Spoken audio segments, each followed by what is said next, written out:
Hello students. तो आज की इस वीडियो में हम वेव ऑप्टिक्स के बारे में पढ़ने वाले हैं। इस चैप्टर के ऊपर हमारी दो वीडियोस आ चुकी हैं, जो कि अभी हमारी प्रीवियस वीडियो थी उसके अंदर हमने ह्यूजेंस प्रिंसिपल पढ़ा था। ह्यूजेंस प्रिंसिपल से लॉज ऑफ रिफ्लेक्शन और रिफ्रैक्शन को प्रूव किया था। अब आज की इस वीडियो में हम क्या करने वाले हैं? आज की इस वीडियो में हम सुपरपोजिशन प्रिंसिपल पढ़ने वाले हैं और यंग डबल स्लिट एक्सपेरिमेंट या इंटरफेरेंस ऑफ लाइट हम पढ़ने वाले हैं। जिसने भी ह्यूजेंस प्रिंसिपल का लॉज ऑफ रिफ्लेक्शन या रिफ्रैक्शन नहीं देखा है, उसके लिए मैं उस वीडियो का डिस्क्रिप्शन लिंक में डाल दूंगा, वहां से देख लेना, वरना चैनल पे जाके आप देख सकते हैं। क्लियर? तो अब इस वीडियो में हम पढ़ने वाले हैं principal of superposition of waves. Principal of superposition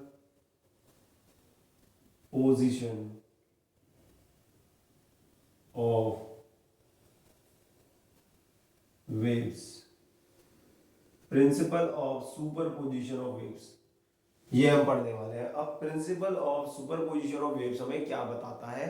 ये हमें ये बताता है कि अगर एक मीडियम से हमारी बहुत सारी वेव्स ट्रेवल कर रही हैं, if a number of waves travel through a medium, अगर एक ही मीडियम से ट्रेवल कर रही हैं और अगर वो उस मीडियम के अंदर कर जाती है सुपरपोज, दे सुपरपोज ईच अदर, अगर ये ईच एक दूसरे को सुपरपोज कर जाएंगी, इंटरसेक्ट कर जाएंगी, तो सुपरपोजिशन करने से क्या मिलेगी? एक रिजल्टेंट वेव मिलेगी।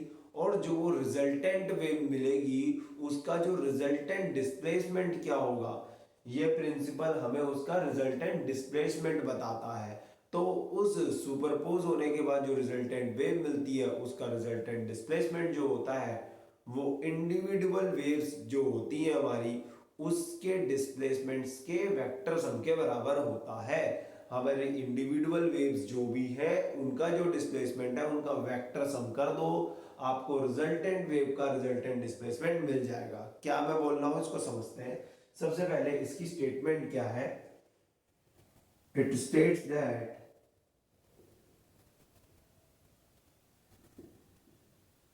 it states that when a number of waves traveling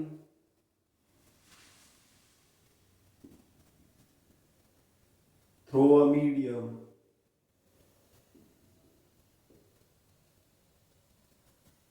traveling through a medium superpose each other, superpose each other,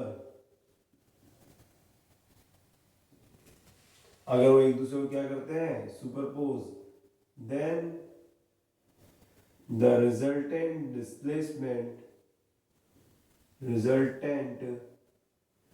displacement अगर मुझे निकालना है, then the resultant displacement at any point, किसी भी पॉइंट पर अगर मुझे निकालना है, एट एनी पॉइंट, उस मीडियम के अंदर कोई भी पॉइंट अगर ले रहे हैं, then the resultant displacement at any point is given bye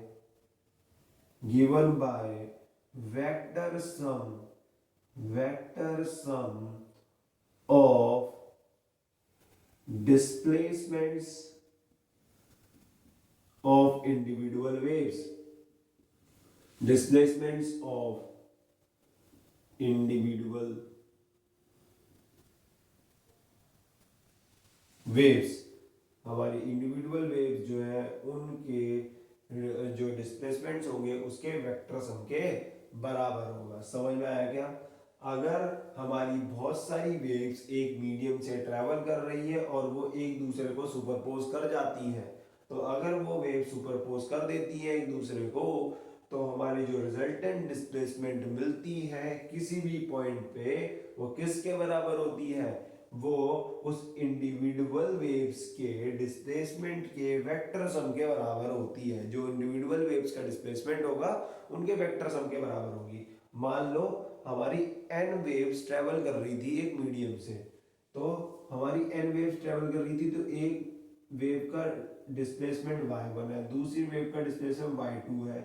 फिर ऐसी y3 डिस्प्लेसमेंट, और ऐसी n वेव्स हैं जो कि हमारी एक मीडियम से ट्रेवल कर रही है, और उन एक मीडियम से सारी वेव्स ट्रेवल कर रही है, और हर एक वेव का डिस्प्लेसमेंट ये दे रखा है। एक वेव का डिस्प्लेसमेंट y1, दूसरे का y2, ऐसे n वेव्स तक का डिस्प्लेसमेंट आपको दे रखा है। अब ये सब अगर ये सारी अगर सुपरपोज कर जाएंगी तो उससे एक रिजल्टेंट वेव मिलेगी, और उस रिजल्टेंट वेव का अगर मैं डिस्प्लेसमेंट निकालूं, उस रिजल्टेंट वेव का अगर डिस्प्लेसमेंट निकालूं तो वो किसके बराबर होगा? उस रिजल्टेंट वेव का जो डिस्प्लेसमेंट होगा वो बराबर होगा वेक्टर सम, मतलब इन सबके वेक्टर सम के। जितने भी इंडिविजुअल वेव्स हैं इनका जो डिस्प्लेसमेंट है इन सबके वेक्टर सम के बराबर होगा। क्या ये बात समझ में आ गई? यही होता है principle of superposition of waves. इसको एक एग्जांपल से भी समझ लेते हैं। देखिए,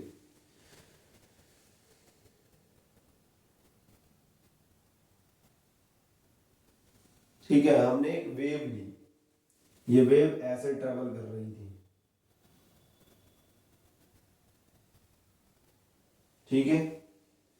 अब ये एक वेव है, अब इसी मीडियम में एक दूसरी वेव आई, वो भी ऐसे ही ट्रेवल कर रही थी जैसे ये कर रही थी। मतलब ये दोनों वेव्स क्या है? सेम फेज में है। ये दोनों वेव्स क्या है? सेम फेज में आई हैं। कैसे आई हैं? सेम फेज में, सेम फेज में। अगर ये दोनों वेव सेम फेज में है तो इस वेव का जो क्रेस्ट होगा, इस वेव का जो ये क्रेस्ट वाला पॉइंट है, ये ट्रफ वाला पॉइंट है, तो इस वेव का क्रेस्ट वाला पॉइंट इस वेव के क्रेस्ट वाले पॉइंट को क्या करेगा? ओवरलैप करेगा। इसका ट्रफ वाला पॉइंट इसके ट्रफ वाले पॉइंट को ओवरलैप करेगा, और जैसे ही ओवरलैप करेगा तो इनका जो रिजल्टेंट डिस्प्लेसमेंट होगा वो क्या हो जाएगा? रिजल्टेंट जो डिस्प्लेसमेंट या एम्पलीट्यूड जो भी होगा वो इन दोनों का सम हो जाएगा, क्योंकि सेम फेज में है तो ऐड हो जाएगा। सेम फेज में है तो इनके जो रिजल्टेंट डिस्प्लेसमेंट होगा ऐड होके निकलेगा, तो इनका जो रिजल्टेंट डिस्प्लेसमेंट मिलेगा वो क्या हो जाएगा? लगभग बढ़ के निकलेगा। देख लो, मतलब पहले इतना था तो अब देखो इतना थोड़ा सा बढ़ के निकला। यही होता है हमारा principal of superposition of waves. Same phase में है तो एक की क्रेस्ट दूसरे की क्रेस्ट के ऊपर आ रही होगी तो दोनों ऐड होके देखो बड़ा मिल गया डिस्प्लेसमेंट। ऐसी इसके ट्रफ के ऊपर आ रही है तो दोनों ही ट्रफ ऐड होके बड़ा डिस्प्लेसमेंट मिल गया। देखो सेम फेज में होगा तो ऐड हो जाएगा, सेम फेज में होगा तो ऐड हो जाएगा। देखो ये भी एक केस में दिखाता हूँ सेम फेज वाला। देखो ये हमारी वेव इसमें दिखाते हैं। इस बार मेरी वेव ऐसे जा रही है, कोई दिक्कत नहीं। पहली वेव, दूसरी वेव, देखो ये फर्स्ट वेव थी, ये दूसरी वेव थी, और ये इन दोनों का रिजल्टेंट वेव थी, ठीक है। जो मैंने लास्ट में बनाई है ये इन दोनों का रिजल्टेंट वेव है। ऐसी ही मेरी एक फर्स्ट वेव ये है, एक सेकंड वेव ये है, और इन दोनों का मैं रिजल्टेंट निकालूंगा। तो इन दोनों वेव्स को देखो, ये दोनों वेव भी सेम फेज में ही है, ये दोनों वेव भी सेम फेज में। सेम फेज का मतलब देखो जैसे ये ट्रेवल कर रही है उसी तरीके से ये ट्रेवल कर रही है, फेज सेम है दोनों। अगर इन दोनों का फेज सेम है तो वही वाली जो यहाँ हुआ वही यहाँ होगा। इसका क्रेस्ट इसके क्रेस्ट के ऊपर आ रहा होगा, इसका ट्रफ इसके ट्रफ के ऊपर आ रहा होगा, दोनों ओवरलैप कर रहे होंगे, और दोनों का जो डिस्प्लेसमेंट होगा वो वेक्टर सम के बराबर होगा। रिजल्टेंट वेव का डिस्प्लेसमेंट जो आएगा, अगर वेक्टर सम करेंगे तो फेज सेम है, ठीक है, तो सम करेंगे तो क्या हो जाएगा? ऐड हो जाएगा। तो हमारी जो रिजल्टेंट वेव मिलेगी इस केस में रिजल्टेंट वेव जो मिलेगी वो क्या मिलेगी? वो कुछ ऐसे मिलेगी। देखो रिजल्टेंट वेव का जो एम्पलीट्यूड होगा वो दोनों का ऐड हो गया आएगा, तो वो एम्पलीट्यूड क्या आएगा? बढ़ के आएगा। देखो यहाँ से वेव बढ़ के और यहाँ पर भी ये कुछ बड़ी हुई दिख रही होगी, तो ये रिजल्टेंट वेव होगी। समझ में आया? सेम फेज में है तो देखो हमारी रिजल्टेंट वेव का जो एम्पलीट्यूड है वो बढ़ के आ रहा है, ऐड होके आ रहा है, दोनों का ऐड होके आ रहा है। चाहे फेज कैसा, मतलब देखो इसमें भी सेम फेज में है ये दोनों वेव्स, और ये दोनों वेव्स जो ले रहा हूँ ये भी सेम फेज में, तो देखो रिजल्टेंट एम्पलीट्यूड जो है वो ऐड होके आ रहा है। बस क्लियर। अब एक अपोजिट फेज वाला एग्जांपल ले लेते हैं। हमारी फर्स्ट वेव या सेकंड, यहाँ पर इन दोनों की रिजल्टेंट दिखाएंगे। तो हमारी फर्स्ट वेव है, पहली वेव कुछ ऐसे जा रही है, सेकंड वेव कुछ ऐसे जा रही है। अगर इन दोनों की बात करूं तो इन दोनों का फेज देखो, ये ऐसे आ रही है और ये नीचे से आ रही है। फेज क्या है दोनों के? उल्टे फेज है, अपोजिट फेज है।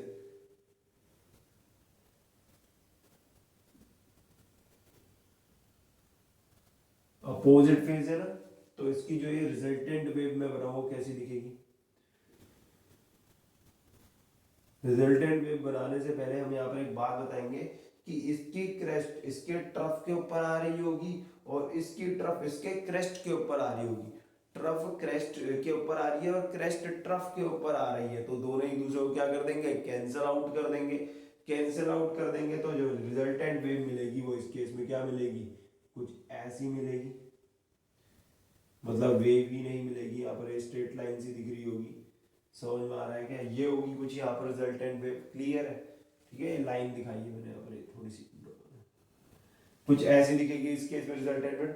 हम इन दोनों का एम्पलीट्यूड जो है, डिस्प्लेसमेंट जो है सेम लेके चल रहे हैं, तो एक दूसरे को पूरा पूरा कैंसिल आउट कर देगी और रिजल्टेंट वेव कुछ ऐसी दिख रही होगी। तो सेम, बस इतनी चीज आपको यहाँ बताना चाह रहा हूँ कि सेम फेज में है तो देखो हमारा जो डिस्प्लेसमेंट है रिजल्टेंट वेव का वो ऐड होके आ रहा है, एम्पलीट्यूड ऐड होके आ रहा है, चाहे वो सेम फेज ऐसा वाला हो चाहे सेम फेज ऐसा वाला हो। अगर अपोजिट फेज में है, ये रहा अपोजिट फेज में, तो इस केस में आपको रिजल्टेंट वेव का एम्पलीट्यूड क्या होगा? सब्सट्रैक्ट होके आएगा, क्या हो जाएगा? एक दूसरे का माइनस हो जाएगा, कैंसिल आउट हो जाएगा, पूरा पूरा कैंसिल आउट हो गया क्योंकि दोनों का डिस्प्लेसमेंट सेम लिया था।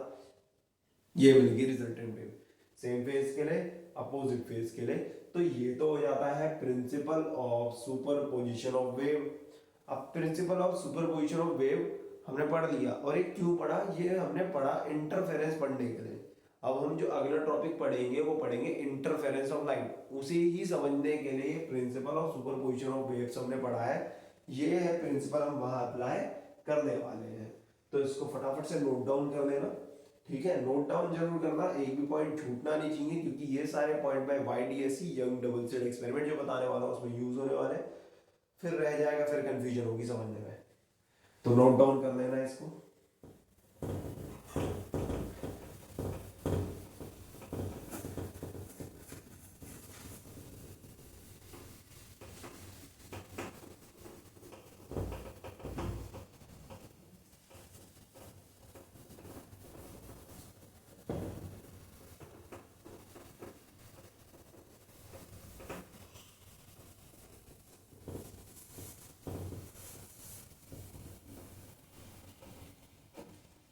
अब आते हैं इंटरफेरेंस ऑफ लाइट पे। इंटरफेरेंस ऑफ लाइट या यंग्स डबल स्लिट एक्सपेरिमेंट। ठीक है, हम यहाँ पर दूसरी चीज क्या पढ़ेंगे, मतलब दोनों एक ही बात है। यंग्स डबल स्लिट एक्सपेरिमेंट बोलूं या इंटरफेरेंस ऑफ लाइट बोलूं, दोनों ही एक बात है।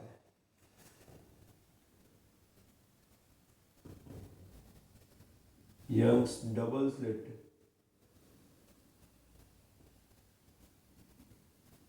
एक्सपेरिमेंट। अब ये है हमारा नेक्स्ट टॉपिक और बहुत ही इंपॉर्टेंट टॉपिक है इस चैप्टर के लिए। ठीक है, अच्छे से समझना एक एक पॉइंट। सबसे पहले मैं इंटरफेरेंस ऑफ लाइट की डेफिनेशन की बात करता हूँ। लाइट वेव का इंटरफेरेंस क्या होता है, कैसे होता है, और इस जब इंटरफेरेंस होता है तो क्या होता है। ठीक है, तो सबसे पहले हम बोलेंगे व्हेन, डेफिनेशन बहुत अच्छे से समझना इसकी। When two light waves of same frequency, दो लाइट वेव्स होनी चाहिए सेम फ्रीक्वेंसी की,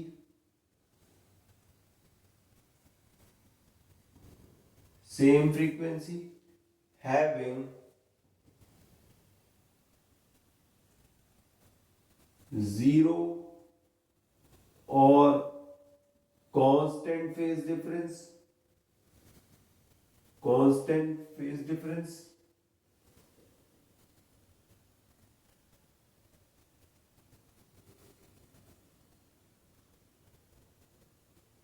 ठीक है। जब दो लाइट वेव्स दोनों की फ्रीक्वेंसी सेम हो और उनके बीच में या तो फेज डिफरेंस हो ही ना, या फेज डिफरेंस हो तो कांस्टेंट फेज डिफरेंस हो। क्लियर। सुपरपोज, अच्छा ये भी बोलेंगे, ट्रेवलिंग इन सेम डायरेक्शन, और सेम ही डायरेक्शन में जानी चाहिए, अपोजिट डायरेक्शन में नहीं जानी होनी चाहिए, ठीक है। Travelling in same direction, superpose each other, superpose each other, then in the region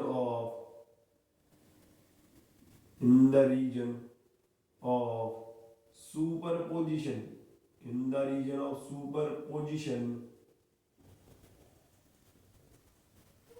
superposition वाले रीजन में वहां पर क्या होगा, the energy, sorry the intensity gets redistributed, वहां पर इंटेंसिटी क्या हो जाती है, रीडिस्ट्रीब्यूट हो जाती है, गेट्स रीडिस्ट्रीब्यूटेड। ठीक है। अभी और भी बात है, पहले इतनी समझो। जब दो लाइट वेव्स हमारी चल रही हैं और वो दो लाइट वेव्स सेम डायरेक्शन में होनी चाहिए, सबसे पहली बात कैसी डायरेक्शन में होनी चाहिए, सेम डायरेक्शन में होनी चाहिए। ये देखो किस डायरेक्शन में होनी चाहिए, सेम डायरेक्शन में होनी चाहिए, फ्रीक्वेंसी सेम होनी चाहिए, ठीक है, इंपॉर्टेंट पॉइंट। और उन दोनों के बीच में या तो फेज डिफरेंस हो ही ना, मतलब या तो जीरो हो फेज डिफरेंस, और अगर फेज डिफरेंस है तो कांस्टेंट होना चाहिए, कभी वेरिएबल नहीं होना चाहिए। कांस्टेंट फेज डिफरेंस जो है उतना ही रहे, शुरुआत में जितना है एंड तक उतना ही रहे। तो अगर वो सुपरपोज कर जाती है तो जिस भी रीजन में वो सुपरपोज करती है तो उस रीजन में इंटेंसिटी जो होती है वो क्या हो जाती है, रीडिस्ट्रीब्यूट हो जाती है। अब इंटेंसिटी रीडिस्ट्रीब्यूट होने का क्या मतलब है वो सुनो यहां पर।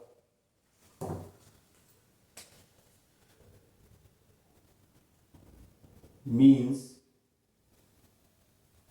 Intensity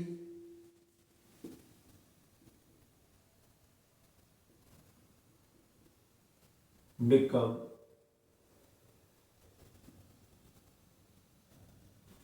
maximum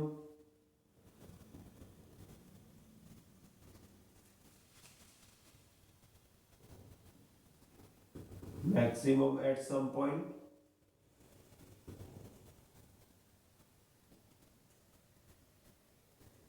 and minimum at some points, ठीक है, या minimum at other points.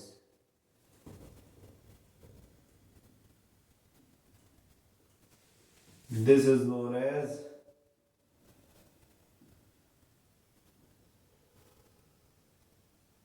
Interference of light. समझ में आया क्या? एक मैं सब एक और बार समझाता हूं। देखो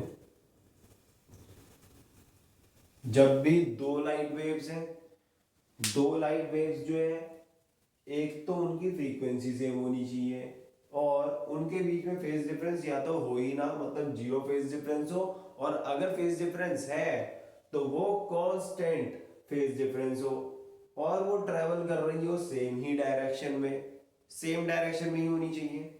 और अगर वो सुपरपोज कर जाए, और अगर वो सुपरपोज कर जाए तो जिस रीजन में भी सुपरपोजिशन हुई होगी उस रीजन के अंदर इंटेंसिटी इन वेव्स की जो इंटेंसिटी है वो हो जाएगी रीडिस्ट्रीब्यूट।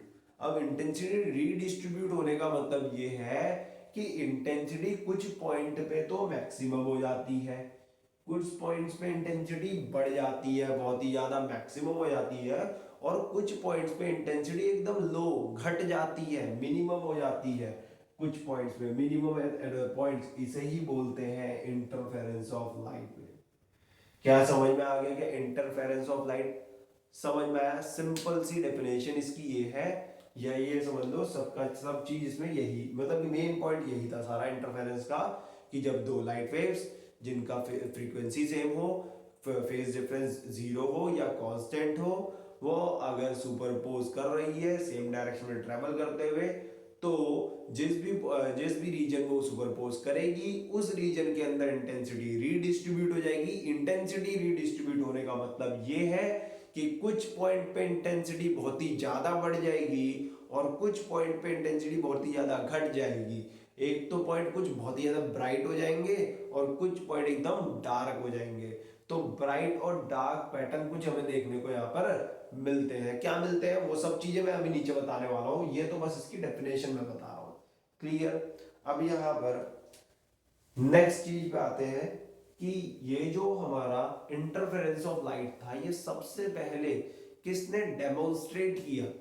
ये सबसे पहले थॉमस यंग जो थे हमारे, थॉमस यंग इन 1801 में थॉमस यंग 1801 में थॉमस यंग ने सबसे पहले, मतलब यही सबसे फर्स्ट पर्सन थे जिनने इंटरफेरेंस ऑफ लाइट को क्या किया था? डेमोन्स्ट्रेट किया था। और वही जो डेमोन्स्ट्रेशन है वही है यंग्स डबल स्लिट एक्सपेरिमेंट। इनने दो स्लिट का एक्सपेरिमेंट किया, दो स्लिट का यूज करके एक एक्सपेरिमेंट किया था और उस एक्सपेरिमेंट से इनने इंटरफेरेंस ऑफ लाइट को डेमोन्स्ट्रेट किया था 1801 में। समझ में आया क्या? सबसे पहले इंटरफेरेंस ऑफ लाइट को डेमोन्स्ट्रेट किसने किया? हमारे थॉमस यंग ने किया, यंग्स डबल स्लिट एक्सपेरिमेंट के थ्रू। क्लियर? अब यंग्स डबल स्लिट एक्सपेरिमेंट होता क्या है, इसमें क्या क्या apparatus यूज हुए हैं इसे सुनो। अब यहाँ पर देखो, इस यंग्स डबल स्लिट एक्सपेरिमेंट में नाम में ही क्या दिखाया जा रहा है, मेन हाईलाइट क्या है इसका, कि इसमें दो स्लिट होती हैं, डबल स्लिट। क्या बोला जा रहा है? Double slit. अब दो स्लिट्स तो होती हैं, अब दो स्लिट क्यों ली जाती है और कैसे ली जा रही है वो सुनो। तो सबसे पहले तो इसमें एक यहाँ पर रखी होती है स्क्रीन, सॉरी स्क्रीन बोलो, एक होती है यहाँ पर, ये समझो कार्डबोर्ड है, ये समझो हमारा एक कार्डबोर्ड है। तो कार्डबोर्ड के बीच में से रेक्टेंगुलर सा हमने पीस काट के निकाल दिया, और ये रेक्टेंगुलर पीस जो मैंने काट के निकाल दिया यही है स्लिट, यही क्या है? स्लिट है। क्लियर? अब ये होती है एस स्लिट, और इस एस स्लिट के बीच में पीछे एक सोर्स रखा होता है, ये मेरा सोर्स ऑफ लाइट है, सोर्स ऑफ लाइट है। ये लाइट का सोर्स मैंने इस एस स्लिट के पीछे रखा हुआ है। फिर इस एस स्लिट के आगे दो स्लिट और होती हैं, वो देखो इधर आगे एक और बड़ा सा कार्डबोर्ड होता है, उस कार्डबोर्ड में हमने दो पीसेस काट रखे होते हैं ऐसे स्लिट वाले, एक यहाँ एक यहाँ। तो ये होती है वो दो स्लिट S1 और ये होगी S2, ये दो स्लिट्स हैं। अब इस सोर्स से हमारी लाइट आ रही होगी और ये दो स्लिट्स पे जा रही होंगी।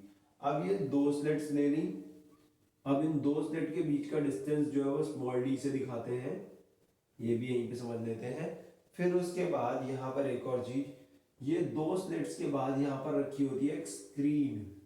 क्या रखी होती है? स्क्रीन रखी होती है, यहाँ पर इंटरफेरेंस पैटर्न देखा जाता है। तो ये होती है हमारी स्क्रीन, और ये वाली स्लिट्स के और स्क्रीन के बीच के डिस्टेंस को कैपिटल D से दिखाया जाता है। क्लियर? अब यहाँ पर जैसी यहाँ से लाइट निकलती है तो ये लाइट ऐसे ट्रेवल होती है, मतलब सुपरपोजिशन होता है, और हमें यहाँ पर स्क्रीन पे कहीं पे, तो सबसे पहले यहाँ पर जो ये सेंटर जो है, यहाँ पर आपको सेंटर दिख रहा होगा, यहाँ पर एक ब्राइट, आपको यहाँ पर बहुत ही ज्यादा इंटेंसिटी वाली कोई चीज दिख रही होगी, मतलब बहुत ही ज्यादा हाई इंटेंसिटी यहाँ पर दिख रही होगी। तो ये होती है हमारी सेंट्रल ब्राइट फ्रिंज, यहाँ पर हमें दिखती है सेंट्रल ब्राइट फ्रिंज देखने को मिलती है। सेंट्रल ब्राइट फ्रिंज, ये एकदम सेंटर पे एकदम ब्राइट पैटर्न दिखता है, ब्राइट ब्राइट पार्ट दिखता है, और इस ब्राइट पार्ट के इस तरफ एकदम डार्क पार्ट दिखता है। ठीक है, इस ब्राइट पार्ट के इस तरफ एक डार्क सा एक बैंड ऐसा दिखता है। ठीक है, और ऐसे इस तरफ भी एक डार्क बैंड दिखता है। फिर इस डार्क बैंड के आगे देखोगे तो यहाँ पर एक ब्राइट वाला बैंड दिखेगा, फिर एक डार्क वाला और दिखेगा, और ऐसे ही bright dark bright dark bright dark मिलते रहेंगे। ये देखो, जैसे ये डार्क है तो इधर एक ब्राइट मिलेगा, फिर इस ब्राइट के आगे एक डार्क मिलेगा। तो मिल रहा है ना आपको, किसी पॉइंट पे इंटेंसिटी देखो ये डार्क है, मतलब सेंटर पे ब्राइट मिलेगा और उसके आगे फिर डार्क ब्राइट चलता ही रहेगा। देखो, डार्क फिर ब्राइट, फिर डार्क फिर ब्राइट, ऐसी डार्क फ्रिंज या डार्क बैंड बोल लो, फिर ब्राइट, फिर डार्क और ब्राइट। समझ में आया क्या? यहाँ पर आपको क्या दिख रहा है कि यहाँ से तो हमने लाइट भेजी जिसकी इंटेंसिटी कुछ थी, सोर्स से कुछ इंटेंसिटी की लाइट निकली, जैसे बल्ब से लाइट निकल रही है, तो बल्ब से जब लाइट निकलती है तो क्या उसमें हमें ब्राइट डार्क दिखता है? क्या नहीं दिखता। पर जब हमने ये दो स्प्लिट्स ली और ऐसे कुछ भेजा तो हमें यहाँ पर ऐसा कुछ पैटर्न देखने को मिला, मतलब किसी पॉइंट पे इंटेंसिटी मैक्सिमम हो गई थी, वहां पर ब्राइट फ्रिंज बन रही थी। सेंटर वाली ब्राइट फ्रिंज को सेंट्रल ब्राइट फ्रिंज कहते हैं। बाकी ये भी हमारी ब्राइट फ्रिंज ही है, ये भी हमारी ब्राइट फ्रिंज है। अगर मैं बात करूं तो ये भी ब्राइट फ्रिंज ही है, और ये वाली कौन सी फ्रिंज है? ये हमारी डार्क फ्रिंज है। समझ में आ रहा है? ठीक, तो सेंटर वाली तो मैं सेंटर ब्राइट बोल रहे हैं इसे, ये डार्क है, ये ब्राइट फ्रिंज है। तो हमने जब यहाँ से सोर्स से लाइट भेजी थी तो वो ऐसी नहीं थी उसकी इंटेंसिटी, पर जब हमने स्क्रीन पे देखा तो ये इन दोनों की, जो हमने स्क्रीन पे पैटर्न देखा वहां पर इंटेंसिटी किसी किसी पॉइंट पे तो बहुत ही ज्यादा बढ़ गई, मतलब ब्राइट फ्रिंजेस जहां पर है वहां पर इंटेंसिटी बहुत ही ज्यादा बढ़ गई, ब्राइट दिखने लगा एकदम। और किसी किसी पॉइंट पे तो इंटेंसिटी इतनी ज्यादा घट गई कि वहां पर एकदम डार्कनेस आ गई, डार्क फ्रिंज दिखने लगा, एकदम ब्लैक ब्लैक फ्रिंज दिखने लगे। मतलब इंटेंसिटी क्या हो गई? रिडिस्ट्रीब्यूट होगी ना। इंटेंसिटी क्या होगी? रिडिस्ट्रीब्यूट होगी, become maximum at some point and minimum at other point. अब आपका क्वेश्चन सबसे पहला यहाँ पर ये रहेगा, या आपको अभी दिमाग में आ रहा होगा कि मैंने इसको यहाँ पर एक दो स्लिट क्यों लिए हैं? ये दो स्लिट का फायदा क्या है? दो सोर्स ले लेते, दो सोर्स ले लेते, दो बल्ब लगा देते, दोनों से लाइट निकल जाती, काम हो जाता। हमें सबसे पहले टू लाइट वेव्स चाहिए, अब दो लाइट वेव चाहिए तो दो सोर्स ले लो, काम खत्म, दो लाइट वेव मिल जाएगी। पर ऐसा नहीं कर सकते, अगर हम दो अलग सोर्स लेंगे तो सबसे पहले हमारी इंटरफेरेंस ऑफ लाइट का जो कंडीशन है वो कंडीशन ये है कि सेम फ्रीक्वेंसी होनी चाहिए लाइट वेव की, और जीरो और कांस्टेंट फेज डिफरेंस होना चाहिए, ये कंडीशन है। और ये कंडीशन जो होती है वो कोहेरेंट सोर्सेज के लिए रहती है, मतलब ऐसे सोर्सेज जो लाइट वेव सेम फ्रीक्वेंसी वाली देते हो और जिनके लिए जीरो और कांस्टेंट फेज डिफरेंस होता हो, वो कोहेरेंट सोर्सेज कहलाते हैं। क्या कहलाते हैं? Coherent sources. उसे भी यहीं पे समझ लेते हैं, कोहेरेंट सोर्सेज। अब ये कोहेरेंट सोर्सेज क्या है? ऐसे सोर्सेज जो लाइट एमिट करते हो, कंटिन्यूस लाइट एमिट करते हो, और वो भी कैसी? सेम फ्रीक्वेंसी की और जीरो और कांस्टेंट फेज डिफरेंस वाली। Sources that emit light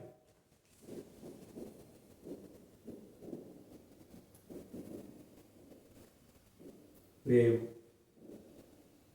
continuously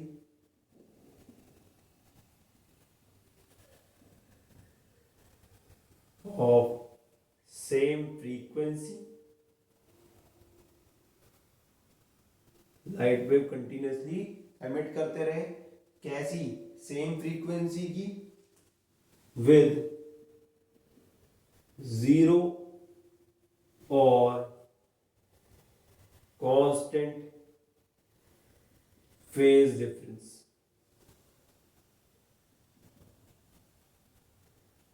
समझ में आया क्या? ऐसे सोर्सेज जो लाइट को एमिट करते रहे कंटिन्यूसली, और कैसी लाइट वेव एमिट करे कंटिन्यूसली? ऐसी लाइट वेव जिनकी फ्रीक्वेंसी सेम हो और जीरो और कांस्टेंट डिफरेंस हो उन लाइट वेव्स के बीच में, तो ऐसे दो सोर्सेज को हम कोहेरेंट सोर्स कहते हैं। क्या कहते हैं हम? कोहेरेंट सोर्सेज कहते हैं। अब coherent sources interference of light के लिए होना बहुत ज्यादा जरूरी है। इंटरफेरेंस ऑफ लाइट के लिए कोहेरेंट सोर्सेज बहुत ही ज्यादा क्या है? इंपॉर्टेंट। अगर सोर्सेज कोहेरेंट नहीं है तो इंटरफेरेंस ऑफ लाइट भी नहीं मिलेगा। नो कोहेरेंट सोर्सेज तो नो इंटरफेरेंस ऑफ लाइट। समझ में आया? मतलब इंटरफेरेंस ऑफ लाइट के लिए कोहेरेंट सोर्सेज का जरूरत है। अब दो अलग अलग सोर्स को अगर आप उठाते हो, दो अलग अलग बल्ब लेते हो, तो दोनों अलग बल्ब कभी कोहेरेंट सोर्स नहीं बन सकते। दो अलग अलग सोर्सेज कभी कोहेरेंट सोर्स नहीं हो सकते, क्योंकि उनके बीच में फ्रीक्वेंसी का थोड़ा बहुत डिफरेंस रहेगा ही रहेगा, चाहे कितना भी सेम ले लो। या फ्रीक्वेंसी का डिफरेंस नहीं रहेगा तो फेज डिफरेंस रहेगा ही रहेगा। ठीक है, फेज डिफरेंस जीरो नहीं रहेगा तो कांस्टेंट भी नहीं रहेगा। मतलब दो अलग अलग इंडिपेंडेंट सोर्सेज कभी भी कोहेरेंट नहीं होते। इसी वजह से यहाँ पर दो स्प्लिट लेते हैं, दो सोर्स नहीं लेते। अब मेरी बात ढंग से सुनना। यहाँ पर हमने एक सोर्स रखा है, उस सोर्स से जो लाइट आ रही है वो इस एस स्लिट से निकल रही है, उस एस स्लिट से निकल रही है। और हमने एक और चीज यहाँ पर करी हुई है कि हमारा जो S से S1 की दूरी और S से S2 की दूरी जो है वो सेम रखी हुई है। S से S1 की दूरी और S से S2 की दूरी सेम रखी हुई है। क्यों रखी हुई है उसका रीजन मैं देता हूं। सबसे पहले यहां सुनो, सोर्स एक है। अगर सोर्स एक होगा तो फ्रीक्वेंसी भी एक ही रहेगी। फ्रीक्वेंसी में कोई चेंज होगा क्या? नहीं। सोर्स एक ही होगा तो सेम फ्रीक्वेंसी जनरेट होगी। एक कंडीशन फुल होगी, एक कंडीशन फुलफिल होगी, सेम फ्रीक्वेंसी। एक कंडीशन फुलफिल होगी आपकी, सेम फ्रीक्वेंसी। क्लियर? सोर्स एक रहेगा तो फ्रीक्वेंसी भी वो एक ही तरीके की जनरेट करेगा। क्लियर? तो एक ही सोर्स है, उससे लाइट वेव्स निकल रही हैं, उससे लाइट वेव्स निकल रही हैं तो यहाँ ये कार्डबोर्ड पे जा रही होगी, पर कार्डबोर्ड के उसी पार्ट से निकल रही होगी जहां पर छेद होगा। तो स्लैट्स क्या है? हमारे ओपन पोर्शन है कार्डबोर्ड का, तो यहाँ से ये हमारी लाइट वेव्स निकल रही होंगी। अब ये लाइट वेव जब इस इन पोर्शन से, इस स्लैट से निकल रही होगी तो वो कुछ फेज डिफरेंस बनाते हुए निकल रही होगी। ठीक है, अगर फेज डिफरेंस वो कुछ बनाते हुए निकल रही हो, क्या वो कांस्टेंट फेज डिफरेंस होगा या वो कांस्टेंट नहीं होगा? तो उसका रीजन मैं यहां देता हूं। मैंने अभी बताया तुम्हें कि S से S1 की दूरी और S से S2 की दूरी क्या ली? सेम ली है। क्या ली है? सेम ली है। S से S1 की दूरी और S से S2 की दूरी सेम ली है। तो वो डिस्टेंस सेम लेने का फायदा क्या हुआ? उस डिस्टेंस को सेम लेने का फायदा यही हुआ कि हमारी लाइट वेव जब S से S2 पे गई होगी और उसी टाइम पे लाइट वेव जब S से S2 पे S1 पे गई होगी और S से S2 पे गई होगी, तो उनके बीच का जो फेज डिफरेंस बना होगा वो या तो जीरो बना होगा या जीरो नहीं बना होगा तो कांस्टेंट तो बना ही बना होगा। तभी ये कंडीशन कांस्टेंट फेज डिफरेंस के लिए रखी जाती है।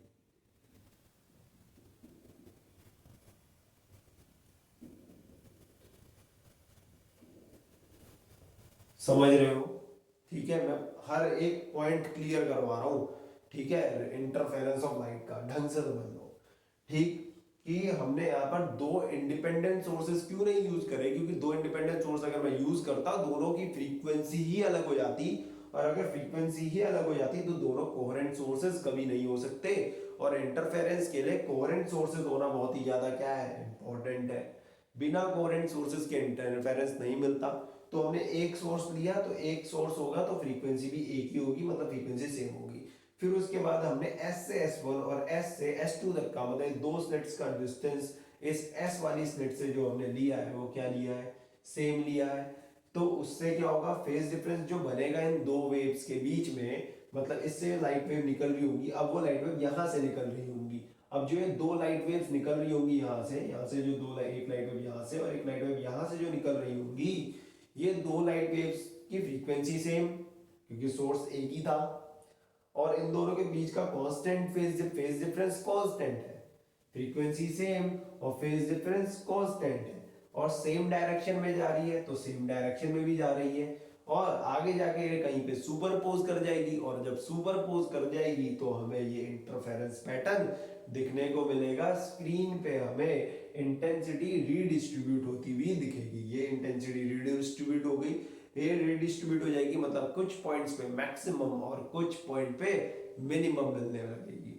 तो ये तो था इसका बस इंट्रोडक्शन अभी किसका, इंटरफेरेंस ऑफ लाइट का। अभी मैं यंग्स डबल स्लिट एक्सपेरिमेंट और बढ़िया से इसको क्लियर करूंगा, पूरे वेव फ्रंट्स बना के बताऊंगा कैसे कहीं पे इंटेंसिटी मैक्स हो जाती है, कहीं पे मिन हो जाती है, कैसे होती है उसे समझाऊंगा।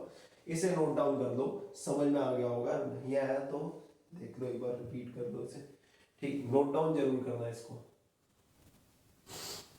तो अब चलते हैं हम नेक्स्ट, इंटरफेरेंस ही बताऊंगा। अब इसको वेव फ्रंट बना के समझेंगे, इसके जो वेव फ्रंट्स हैं वो सारे वेव फ्रंट्स बनेंगे, कैसे वेव फ्रंट्स आगे ट्रेवल हो रहे हैं। तो चलते हैं आगे।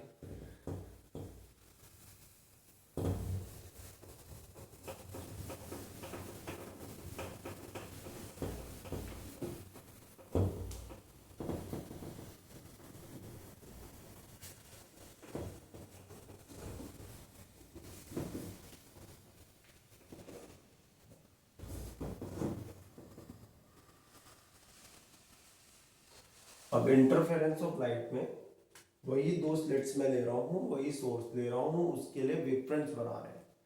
तो देखो इधर हमारा यहाँ पर एक कार्डबोर्ड, जैसे कि मैंने बोला एक कार्डबोर्ड रखा था,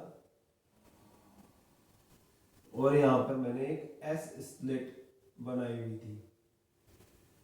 ठीक है, ये एस स्लिट थी और पीछे एक मेरा सोर्स था, उस सोर्स से मेरी वेव्स निकल रही थी, लाइट वेव्स।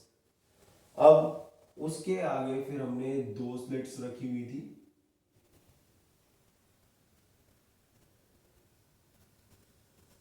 उसके आगे हमने कार्डबोर्ड रखा था, उसमें दो स्लिट्स बना रखी थी, एक S1। और स्लिट को ज्यादातर पतला बनाया जाता है, नैरो स्लिट लेते हैं हम। ठीक है, ज्यादा मोटी स्लिट नहीं लेंगे।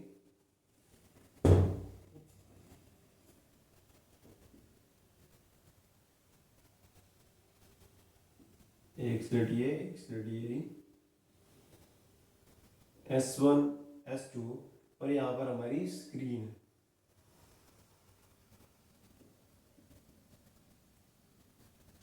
अब इस सोर्स से वेव निकलेंगी, तो वेव निकलेंगी तो उनका कुछ वेव फ्रंट होगा।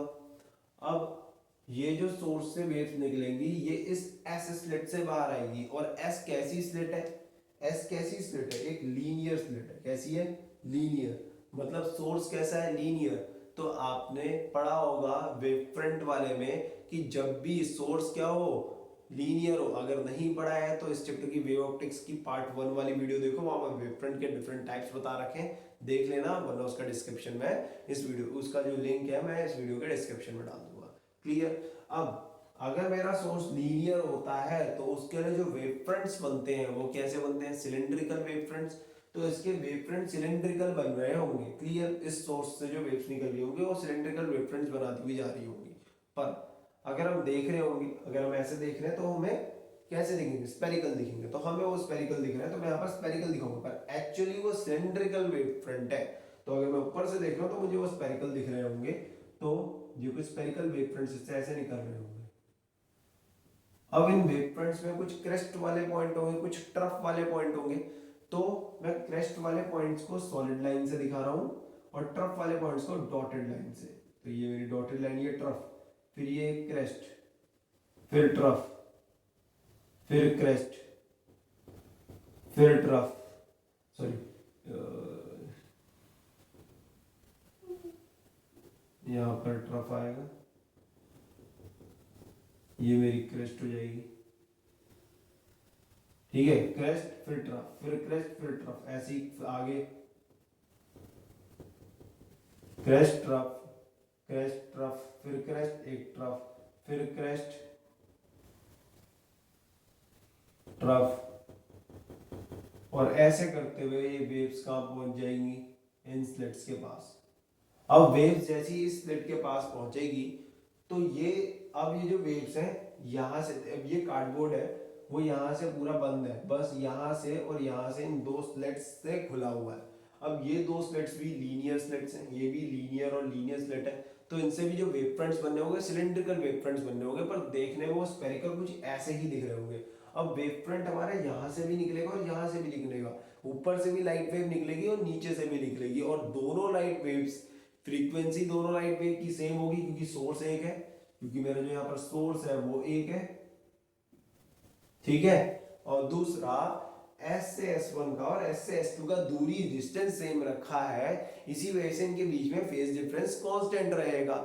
मतलब मेरी कंडीशंस कोहेरेंट सोर्सेज वाली फुलफिल है, मतलब S1 और S2 जो दो स्लेट्स हैं ये दो कोहेरेंट सोर्सेज का काम करेंगी और इससे हमारी वेव्स निकलेंगी। अब इससे जो वेव निकलेंगी वही crest trough, crest trough, crest trough, ऐसी पॉइंट्स इसमें बनते जाएंगे, ठीक है। क्रेस्ट ट्रफ,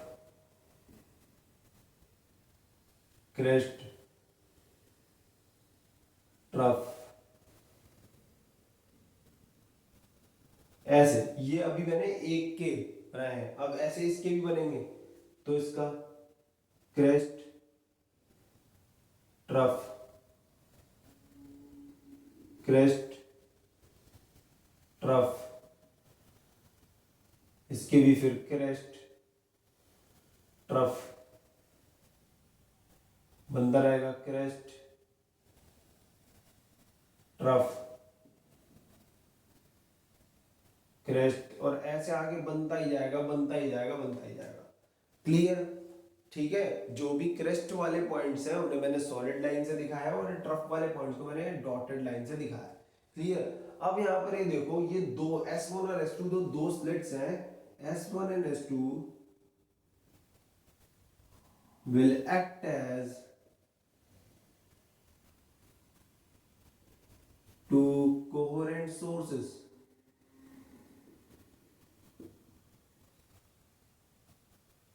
ये दो कोहेरेंट सोर्सेस की तरह एक्ट करेंगे ना, क्योंकि S1 और S2 जो दो स्लेट्स हैं इनसे जो वेव्स निकल रही हैं, एक तो उनकी फ्रीक्वेंसी सेम है क्योंकि एक ही सोर्स से आ रही है वेव, और दूसरा डिस्टेंस सेम लेने से इनके बीच का फेज डिफरेंस कांस्टेंट है। मतलब ये दो वेव्स जो दो सोर्सेज हैं, ये दोनों sources are coherent sources, these are coherent sources.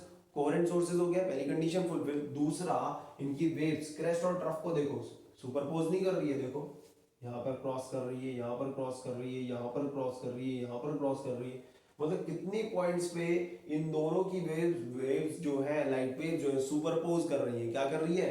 Superpose. और सुपरपोज करेगी तो यहाँ पर इंटेंसिटी कहीं पे ब्राइट कहीं पे डार्क मिलेगी, मतलब इंटेंसिटी रीडिस्ट्रीब्यूट हो जाएगी स्क्रीन पे। अब ब्राइट कब मिलती है, डार्क कब मिलती है, वो सुनो। अब जब हमारी एक वेव की क्रेस्ट दूसरे वेव की क्रेस्ट पे ओवरलैप कर जाए, एक वेव की क्रेस्ट दूसरे वेव की क्रेस्ट पे ओवरलैप कर जाए, या एक वेव की ट्रफ दूसरे वेव की ट्रफ पे ओवरलैप कर जाए, तो उस टाइम पे क्या होगा, दोनों ऐड हो जाएंगे, कंस्ट्रक्टिव इंटरफेरेंस होगा। क्या होगा? Constructive interference. कुछ चीज कंस्ट्रक्ट हो रही होगी, उसे बोलते हैं कंस्ट्रक्टिव इंटरफेरेंस। जब एक का क्रेस्ट दूसरे के क्रेस्ट पे ओवरलैप करे, एक का ट्रफ दूसरे के ट्रफ पे ओवरलैप करे, तो उस टाइम पे कंस्ट्रक्टिव इंटरफेरेंस मिलती है, और उस टाइम पे इंटेंसिटी होती है मैक्सिमम। इंटेंसिटी क्या होती है? मैक्सिमम। अब यहां बात करते हैं इंटेंसिटी की, तो हमारी जो इंटेंसिटी होती है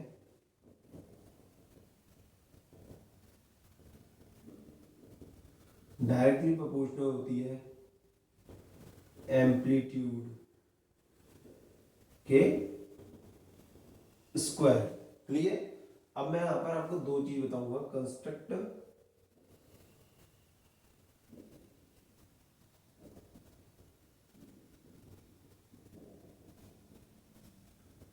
इंटरफेरेंस और दूसरी डिस्ट्रक्टिव। पहले कंस्ट्रक्टिव समझते हैं। कंस्ट्रक्टिव इंटरफेरेंस के लिए क्या पॉइंट बताया, ऐसे दिमाग में याद रख लो, नोट डाउन कर दो।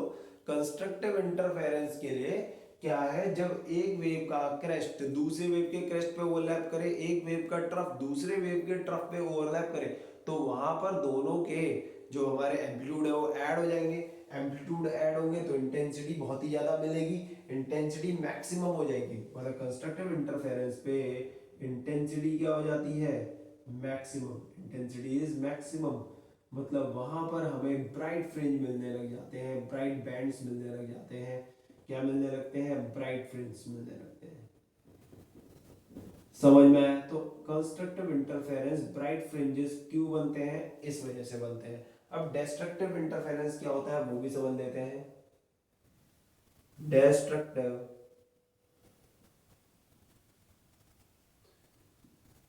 इंटरफेरेंस, डिस्ट्रक्टिव इंटरफेरेंस में क्या होता है, हम अगर हमारी एक वेव की क्रेस्ट दूसरे वेव की ट्रफ पे ओवरलैप करे, या एक वेव की ट्रफ दूसरे वेव के क्रेस्ट पे ओवरलैप करे, ट्रफ क्रेस्ट पे ओवरलैप करे मतलब ये क्रेस्ट है तो वो ट्रफ पे ओवरलैप करे, और अगर ट्रफ है तो वो दूसरी वेव के क्रेस्ट पे ओवरलैप करे, तो एक दूसरे को क्या कर देंगे, तो कैंसिल आउट कर देंगे, क्या कर देंगे, ऐसी कुछ वेव बन जाए जो कि अभी देखी थी हमने, एक वेव ऐसी आ रही हो और दूसरी वेव ऐसी आ रही हो, तो एक की क्रेस्ट पे दूसरे की ट्रफ मिल रही है और एक की ट्रफ जहाँ है वहां दूसरे की क्रेस्ट मिल रही है। तो जब एक की ट्रफ ओवरलैप करे दूसरे के, एक की क्रेस्ट ओवरलैप करे दूसरे की ट्रफ पे और एक की ट्रफ ओवरलैप करे दूसरे की क्रेस्ट पे, तो वहां पर हमारा एम्पलीट्यूड मिलता है जीरो या कम से कम मिलेगा। एम्पलीट्यूड कम मिलेगा तो इंटेंसिटी भी क्या हो जाएगी, मिनिमम। इंटेंसिटी क्या हो जाएगी उन पॉइंट्स पे, इंटेंसिटी इज मिनिमम, इंटेंसिटी क्या हो जाएगी, मिनिमम हो जाएगी। और वहां मिलेगा डार्क फ्रिंज, वहां डार्क बैंड बनता है, डार्क फ्रिंज। समझ में आया क्या? वहां पर आपको डार्क फ्रिंज बनता हुआ दिखेगा, डार्क बैंड मिलेगा। क्लियर? तो ऐसे ब्राइट और डार्क फ्रिंज बनते हैं इस स्क्रीन पे। अब कैसे दिखेंगे वो स्क्रीन पे, वो देखते हैं।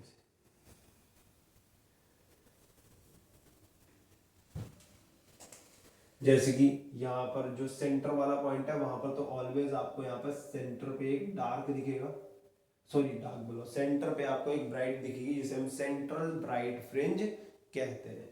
ये तो होगी हमारी central bright fringe, centre bright fringe. ठीक है, फिर उसके बगल में आपको एक डार्क फ्रिंज मिलेगी, इस साइड भी और इस साइड भी, दोनों साइड आपको एक डार्क फ्रिंज मिलेगी, क्योंकि यहाँ पर वो हो रहा हो जो भी बताया, एक का क्रेस्ट दूसरे के ट्रफ पे, एक का ट्रफ दूसरे के क्रेस्ट पे, ये हो जाएगी डार्क फ्रिंज। फिर इस डार्क फ्रिंज के बाद क्या मिलेगी, ब्राइट, फिर ब्राइट के बाद डार्क और फिर ब्राइट, ऐसे मिलता ही रहेगा। ऐसे ही यहाँ पर डार्क के बाद ब्राइट फिर डार्क और ऐसे ही चलता रहेगा। क्लियर? तो इंटेंसिटी जो होती है, जब हमारी लाइट वेव्स क्या कर रही है, सुपरपोज, तो सुपरपोजिशन वाले रीजन में इंटेंसिटी रिडिस्ट्रीब्यूट हो जा रही है, किसी पॉइंट पे मैक्स हो रही है और किसी पॉइंट पे मिनिमम हो रही है। तभी तो कहीं पे ब्राइट फ्रिंज और कहीं पे डार्क फ्रिंज मिल रही है, कहीं पे कंस्ट्रक्टिव इंटरफेरेंस हो रहा है, कहीं पे डिस्ट्रक्टिव इंटरफेरेंस हो रहा है। समझ में आया क्या? तो ये है हमारा यंग्स डबल स्लिट एक्सपेरिमेंट जो हमने किया था। अब यंग्स डबल स्लिट एक्सपेरिमेंट तो हम समझ गए। अब हमें यंग्स डबल स्लिट एक्सपेरिमेंट के अंदर इंटेंसिटी का एक्सप्रेशन चाहिए। मेरी जो रिजल्टेंट वेव आई, उस रिजल्टेंट वेव की इंटेंसिटी क्या होगी, तो उसका इंटेंसिटी का एक्सप्रेशन अगर आपको चाहिए तो वो हम अब निकालेंगे, intense expression of intensity in Young's double slit experiment. तो इसको नोट डाउन जरूर कर लेना। अब इंटेंसिटी का एक्सप्रेशन निकालने वाले हैं।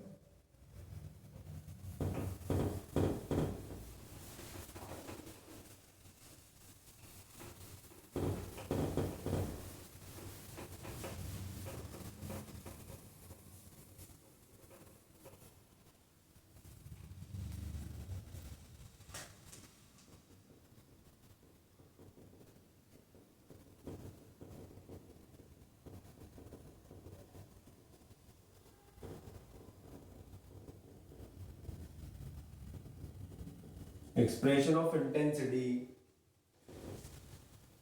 in Young's double slit. Double slit क्यों कहते हैं इसे, डबल स्लिट एक्सपेरिमेंट क्यों कहते हैं इसे, क्योंकि इसमें हमने दो स्लिट्स का यूज किया हुआ है, S1 स्लिट और S2 स्लिट। ठीक है, यंग्स डबल स्लिट एक्सपेरिमेंट। अब यहाँ पर इंटेंसिटी की एक्सप्रेशन कैसे निकालनी है, सबसे पहले हमारी दो वेव्स होंगी, दोनों वेव्स कोहेरेंट होनी चाहिए, सेम फ्रीक्वेंसी और या तो फेज डिफरेंस जीरो हो या फेज डिफरेंस हो तो कांस्टेंट हो।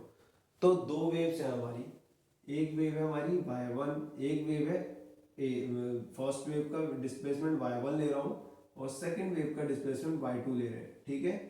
फर्स्ट वेव का डिस्प्लेसमेंट जो है वो हम ले रहे हैं a1 साइन ओमेगा टी और सेकंड वेव का जो डिस्प्लेसमेंट ले रहे हैं वो हम ले रहे हैं a2 sine omega T plus five, sign omega T plus five. अब यहाँ पर ये फाइव क्या है, फाइव ही है कांस्टेंट फेज डिफरेंस जो इन दोनों वेव्स के बीच में है।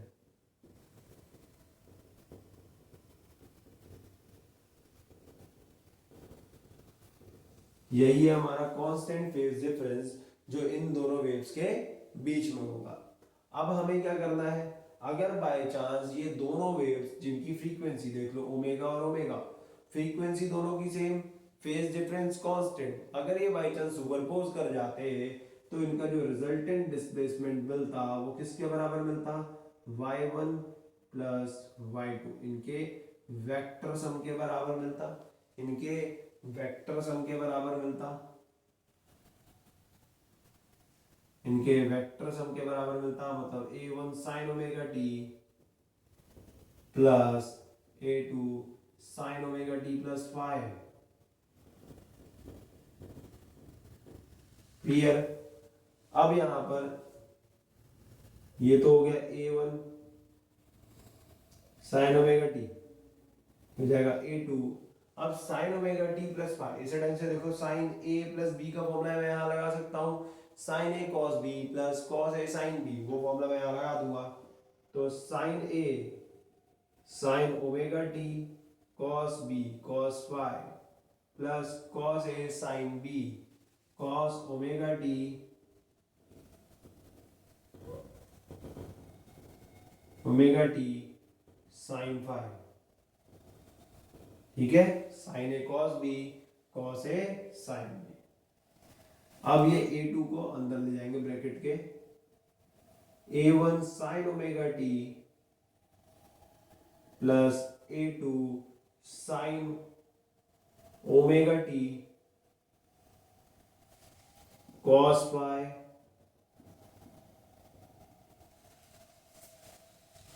Plus a2 cos omega T sine five. अब इसमें ढंग से देखो तो इन दोनों में से क्या कॉमन मिल रहा है आपको, साइन ओमेगा टी, दोनों में से क्या मिल रहा है, साइन ओमेगा टी। तो साइन ओमेगा टी क्या ले लिया जाएगा इसमें common, sign omega T common लोगे तो क्या मिलेगा आपको, यहाँ पर मिलेगा a1, यहाँ पर मिलेगा a2 cos फाइव, क्या मिलेगा a2 cos फाइव। तो साइन ओमेगा टी आपने कॉमन लिया तो मिला a1 plus a2 cos five plus यहां पर बचा आपका a2 cos omega T sine five, इतना मिलेगा। अब इसके बाद क्या करना है, लेट करना है, एक चीज हमें यहाँ पर लेट करना है, ये इसके स्टेप्स हैं। पहले तो डिस्प्लेसमेंट ऐसा लेना है, फिर according to principle of superposition, principle superposition के हिसाब से जो हमारा नेट डिस्प्लेसमेंट होगा रिजल्टेंट वेव का, वो इन दोनों वेव्स के वेक्टर सम के बराबर होगा, डिस्प्लेसमेंट के वेक्टर सम के बराबर होगा, जो मैंने सुपरपोजिशन प्रिंसिपल लगाया यहाँ पर। फिर उसके आगे यहाँ पर हमने बस इसको साइन ए प्लस बी का फॉर्मूला लगाया। फिर उसके बाद यहाँ पर हमें करना है लेट। यहाँ पर तो हम क्या लेट करेंगे, लेट करेंगे a1 plus a2 cos five को a cos थीटा के बराबर, ठीक है, इसे a cos थीटा मान लेना, और a2 sin फाइव जो मिल रहा है इसे आप a sin थीटा लेट कर लेना, और यहां पर इसे इक्वेशन मैं 1 बोल रहा हूं, इसे इक्वेशन नंबर 2 बोल रहा हूं, क्योंकि आगे काम आने वाली है, ठीक है। तो a1 plus a2 cos five को a cos थीटा और a2 sin फाइव को a sin थीटा, जहां पर cos था वहां पर cos थीटा लेना है, जहां sin था वहां sin थीटा ही लेना है। देख लो यहाँ पर cos था तो cos थीटा लिया, यहाँ sin था sin थीटा लिया, और दोनों में a लगाया, a इज द एम्पलीट्यूड। अब ये हम यहाँ रख देंगे जो हमारी इक्वेशन चल रही थी उसमें, तो साइन ओमेगा टी तो चल ही रहा था, A one plus A two cos phi की वैल्यू ये आ गई थी ए कॉस थीटा, तो इसकी जगह रख दूंगा मैं ए कॉस थीटा, तो ए साइन ओमेगा टी और कॉस थीटा। ठीक है, यहाँ पर मैंने ए कॉस थीटा इसकी वैल्यू रखी, तो वो ए मैंने आगे लिख दिया, कॉस थीटा ये रख दिया, प्लस ए टू साइन फाई की वैल्यू क्या आई है, ए साइन थीटा, क्या आई है, a sine theta.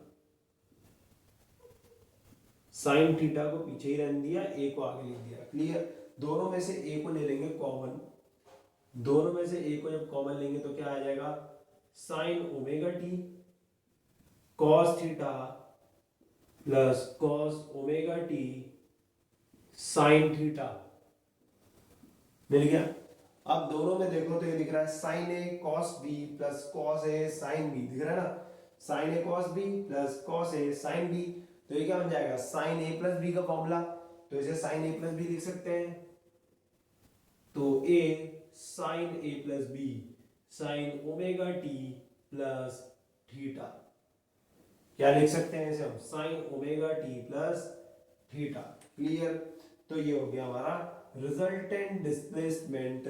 This is the resultant displacement, किसका रिजल्टेंट डिस्प्लेसमेंट, रिजल्टेंट वेव का, जो सुपरपोज होने के बाद बनी है। और ये जो रिजल्टेंट वेव बनी है ये भी एक हार्मोनिक वेव ही है, ये जो रिजल्टेंट वेव बनी है ये भी एक हार्मोनिक वेव है,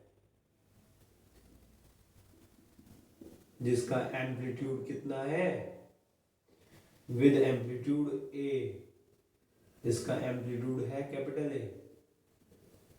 समझ में आया क्या? क्लियर? ये एक हार्मोनिक वेव है, जो रिजल्टेंट वेव मिली है उसका displacement A sine omega T plus theta मिला है, और दूसरा ये भी एक हार्मोनिक वेव है जिसका एम्पलीट्यूड यहाँ पर कैपिटल ए दिख रहा है। अब हमें तो ये जो हम कर रहे हैं सॉल्यूशन वो इंटेंसिटी के लिए कर रहे हैं, जो भी हम इसमें सॉल्व करने वाले हैं वो इंटेंसिटी के लिए सॉल्व कर रहे हैं। अब इंटेंसिटी के लिए सॉल्व कर रहे हैं तो इंटेंसिटी निकली क्या, अभी तक नहीं निकली। अब इंटेंसिटी निकालने के लिए पहले निकालना पड़ता है एम्पलीट्यूड, एम्पलीट्यूड क्या कैपिटल है, तो वो निकालना पड़ेगा हमें। अब एम्पलीट्यूड निकालने के लिए यहाँ पर हमने दो चीज जो लेट करी थी ना, जैसे मैंने इक्वेशन नंबर 1 और 2 बोला था, उसका यूज करना पड़ेगा। कैसे?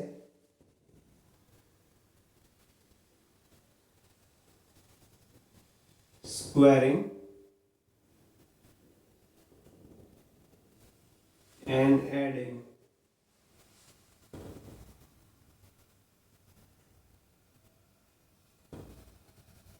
equation first and second।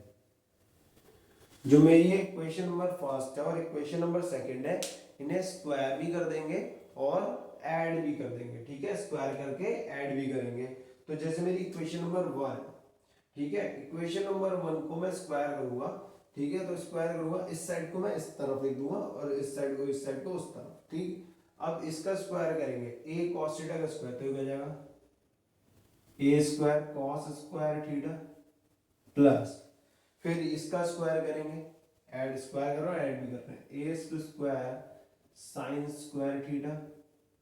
Clear? ये साइड का हमने स्क्वायर करके ऐड कर दिया। अब ऐसी इस साइड को भी, फर्स्ट और इक्वेशन फर्स्ट और सेकंड के इन दोनों साइड्स को भी स्क्वायर करके ऐड करेंगे।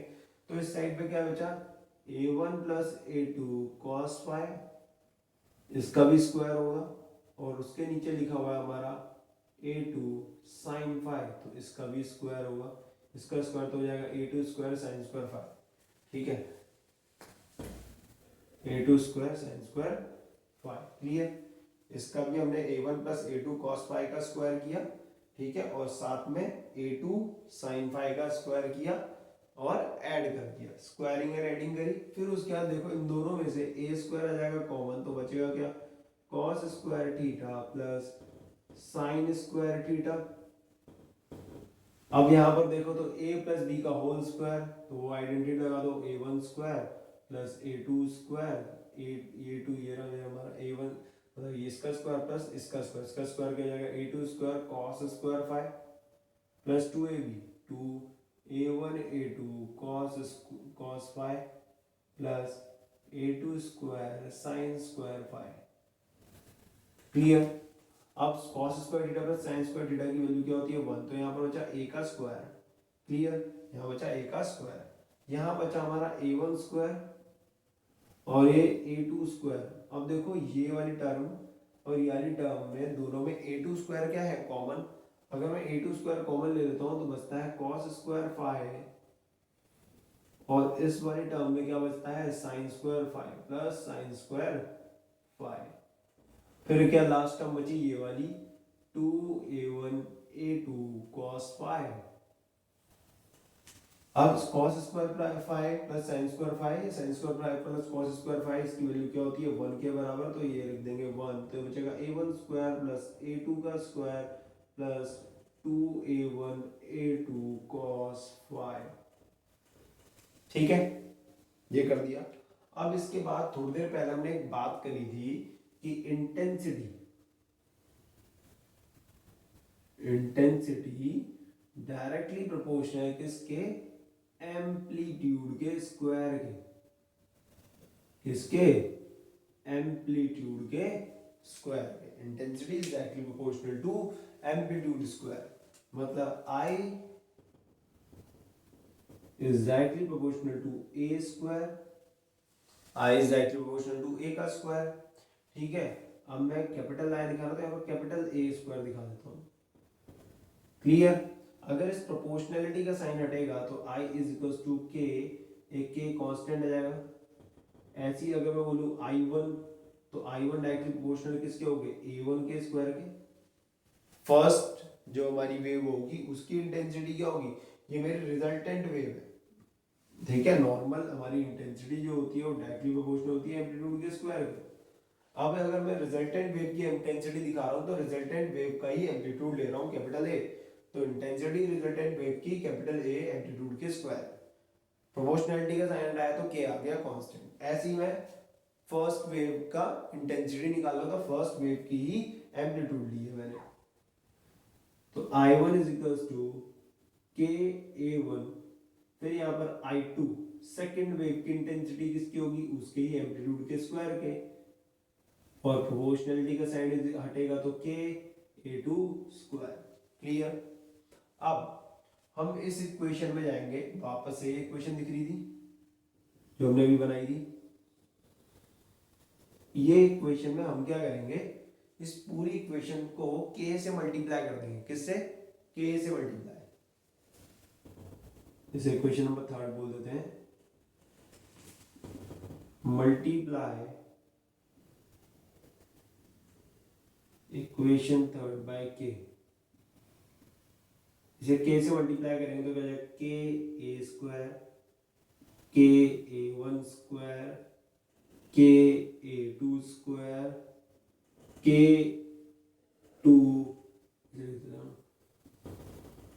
2k a1 a2 cos 5, clear.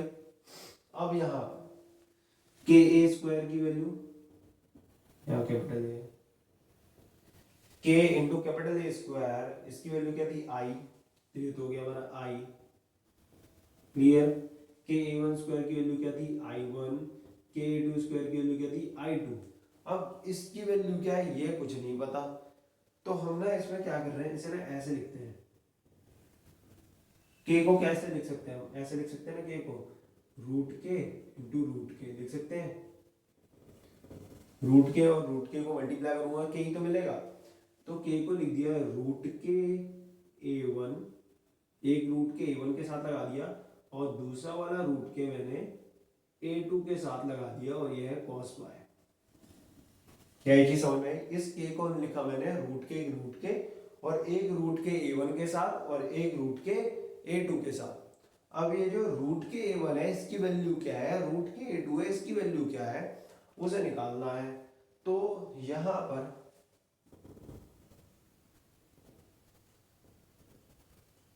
जो मेरी I1 की वैल्यू है वो k I1 स्क्वायर के, तो अगर मैं बाई चांस इसे रूट कर दूं, दोनों साइड्स में रूट डाल दूं, रूट I1 की वैल्यू निकालूं तो क्या निकलेगी, रूट I1 की वैल्यू क्या होगी, रूट के A1 स्क्वायर, मतलब सब रूट में चले जाएगा, तो यहां से रूट I1 जो होगा आपका सॉल्व हो गया आएगा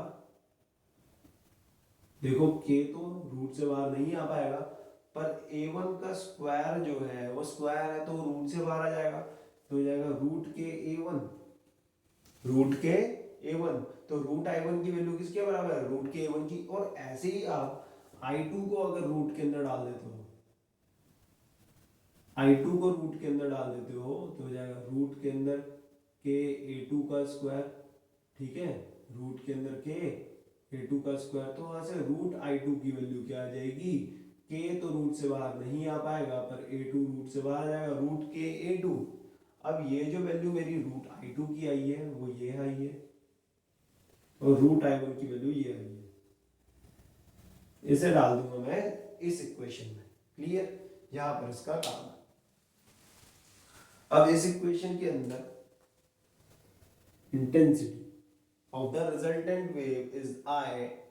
This is the intensity of first wave, intensity of second wave plus 2 root k1 ka1, root ka1 की वैल्यू root i1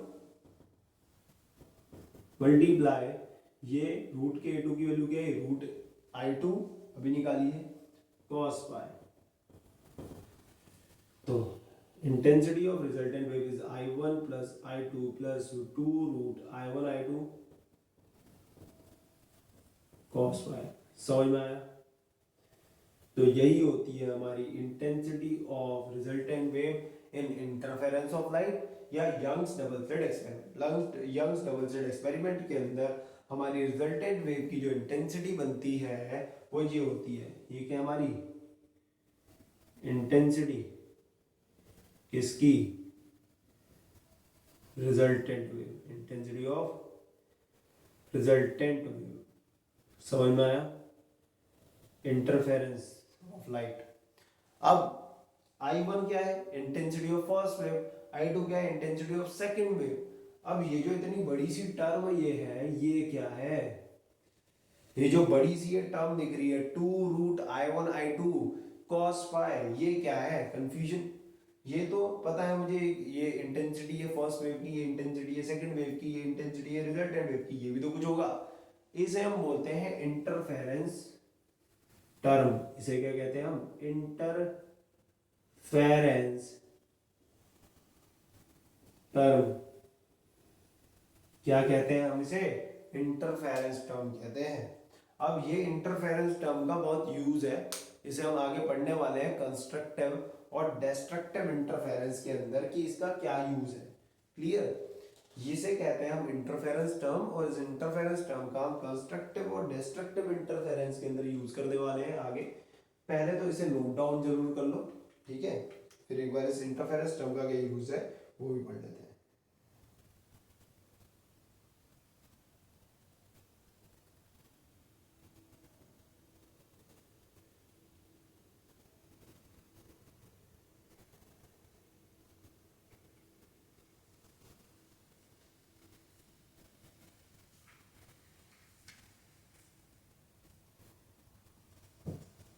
ठीक है, तो ये जो 2 root i1 i2 cos phi जो यहाँ पर आपको दिख रहा है ना, ये क्या है, हमारा इंटरफेरेंस टर्म है।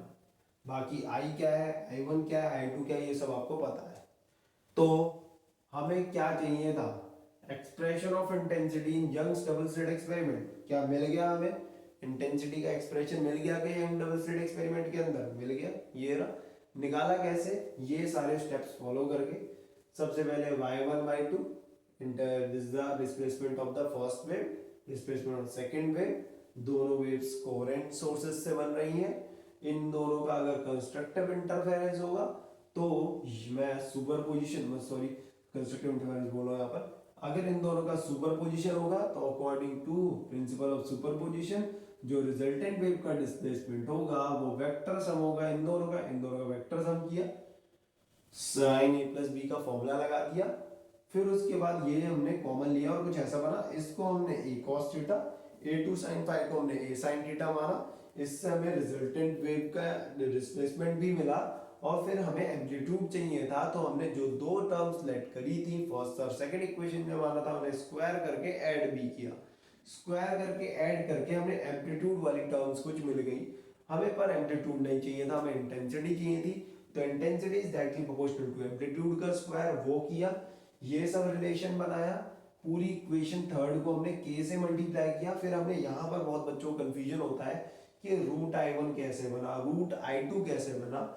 हमने जो यहाँ पर i1 की वैल्यू ली थी उसे रूट कर दिया, उसे रूट कर दिया तो रूट i1 की वैल्यू ये आ गई, रूट i2 की वैल्यू ये आ गई, वो हमने यहाँ डाली है। तो उसके साथ हमें रिजल्टेंट वेव जो है, रिजल्टेंट वेव जो है हमारी, उसकी इंटेंसिटी मिल गई है। क्लियर हो गया क्या? तो इसके साथ हमारा एक्सप्रेशन फॉर इंटेंसिटी तो खत्म हो जाता है, पर अभी हमारा एक चीज रह गया छोटा सा, कंस्ट्रक्टिव और डिस्ट्रक्टिव इंटरफेरेंस के लिए कंडीशंस, उसे भी पढ़ते हैं, उसके साथ ये टॉपिक खत्म हो जाएगा।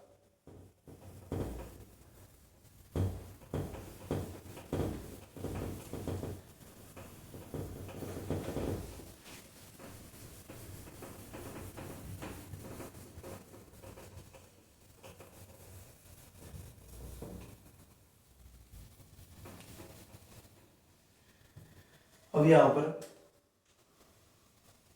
सबसे पहले हम पढ़ेंगे कंडीशंस फॉर कंस्ट्रक्टिव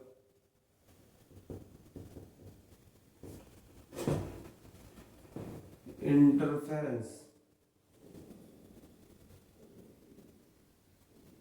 ठीक है, डिस्ट्रक्टिव भी पढ़ेंगे। कंस्ट्रक्टिव इंटरफेरेंस जो होता है वो कब होता है? जब इंटेंसिटी क्या हो जाती है, मैक्सिमम, ब्राइट फ्रिंज बनती है उस टाइम पे। तो अब हम ये पता कर रहे हैं कि इंटेंसिटी मैक्सिमम कब होती है, कंस्ट्रक्टिव इंटरफेरेंस कब मिलता है, उसके लिए क्या कंडीशंस रहती हैं। तो कंस्ट्रक्टिव इंटरफेरेंस तब होता है when intensity is maximum, intensity is maximum. अब किसकी इंटेंसिटी मैक्सिमम होगी? जो भी हमने निकाली ना रिजल्टेंट वेव की इंटेंसिटी, वो मैक्सिमम होनी चाहिए। अब रिजल्टेंट वेव की जो इंटेंसिटी है वो मैक्सिमम कब होगी, या वो रिजल्टेंट वेव की इंटेंसिटी किस पे डिपेंड कर रही होगी? वो मेनली डिपेंड कर रही होगी मेरी इंटरफेरेंस टर्म पे। अब वो जो इंटरफेरेंस टर्म थी वो क्या थी? 2√i1i2 cos phi। ठीक है, 2√i1i2 cos phi। अब 2 constant, i1 i2 constant, change कौन हो रहा है इस टर्म में, इस इंटरफेरेंस टर्म? पहली बात इंटेंसिटी डिपेंड करेगी उन सब चीजों पे भी, i1 पे, i2 पे, पर mainly intensity will depend on the interference term, जो मैंने आपको यहाँ बताई थी। इंटरफेरेंस टर्म बहुत इंपॉर्टेंट है वो। तो इंटरफेरेंस टर्म को मैंने यहाँ लिख दिया ये। अब इंटरफेरेंस टर्म के अंदर ये कांस्टेंट, ये कांस्टेंट, ये कांस्टेंट, चेंज तो यही होगा, cos phi की वैल्यू ही चेंज होती है। तो मेरी जो इंटेंसिटी है that will depend on the values of cos phi। तो मैं यहां पर देखूंगा cos phi की वैल्यू। अब इंटेंसिटी मैक्सिमम तब होगी जब cos phi की वैल्यू +1 मिले। इंटेंसिटी मैक्सिमम तभी होगी जब cos phi की वैल्यू क्या मिले, +1। अब cos phi की वैल्यू +1 कब कब मिलती है?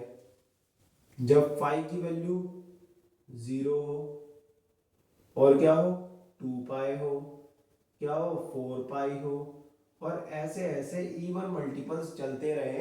अगर पाई के इवन मल्टीपल्स चलते रहेंगे, अगर फाई के लिए अगर मैं इवन मल्टीपल्स ऑफ पाई ले दूंगा, जैसे कि 0, 2π, 4π, 6π, ऐसे चलते रहेंगे, तो उस टाइम पे मेरी cos फाई की वैल्यू क्या मिलेगी, 1 मिलेगी। फाई मेरा फेज एंगल है, ठीक है, फेज एंगल है। अब फेज एंगल या फेज डिफरेंस यहाँ पर आप बोल सकते हो। तो फाई का एक फॉर्मूला बना सकते हैं, 2n+1 पाई, यहाँ पर n की वैल्यू 0 से लेकर 1 2 3 4 कुछ भी हो सकती है। n की वैल्यू 0 डालो यहाँ पर, तो सबसे पहली n की वैल्यू 0, अच्छा रुको एक सेकंड, 2n+1 cos 0 मिलना चाहिए, 2n+1, सॉरी मैंने ऑड वाला डाल दिया, 2n पाई बोलेंगे इसे हम। ठीक है, फेज डिफरेंस क्या होना चाहिए मेरा, 2n पाई होना चाहिए। अब यहाँ पर n की वैल्यू 0 डालो, 0 डालोगे तो 0 बनेगा। ठीक है, n की वैल्यू 1 डालोगे तो 2 पाई, 2 डालोगे तो 4 पाई, 3 डालोगे तो 6 पाई। तो फाई की वैल्यूज अगर इवन मल्टीपल्स ऑफ पाई रहती हैं तो मेरा cos पाई की वैल्यू 1 मिलती है, और cos पाई की वैल्यू जब भी 1 मिलेगी तो इंटेंसिटी इज मैक्सिमम। क्लियर। अब एक तो होता है फेज डिफरेंस, एक होता है फेज डिफरेंस,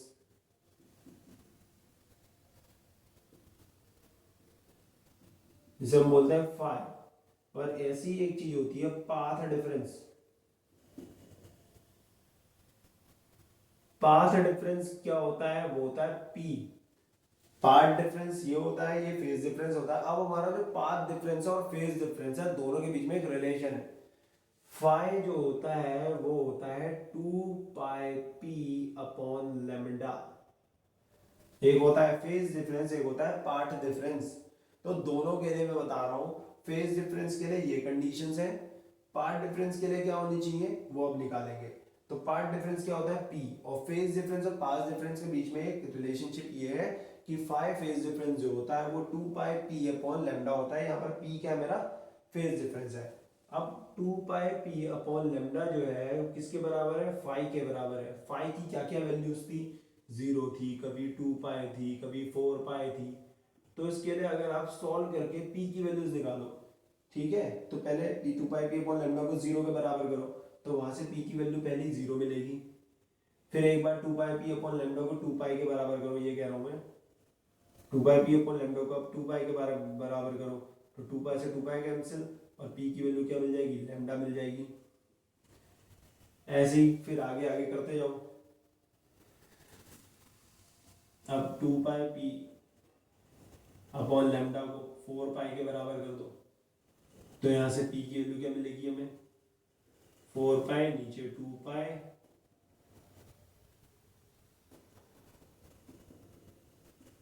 ठीक है, 4π 2π नीचे और लेमडा ऊपर। तो यहां सॉल्व करोगे तो पाई से पाई कैंसिल, क्या मिलेगा 2 लेमडा, फिर आगे मिलेगा आपको 3 लेमडा, और ऐसे ऐसे मिलता जाएगा। तो पार्ट डिफरेंस कुछ ऐसे चलेगा। और पार्ट डिफरेंस ढंग से देखो तो ये चल रहा है एन लेमडा, जहां पर एन की वैल्यू क्या मिल रही है, कभी 0, कभी 1, कभी 2, ठीक है, कभी 3, और ऐसे चलता रहेगा।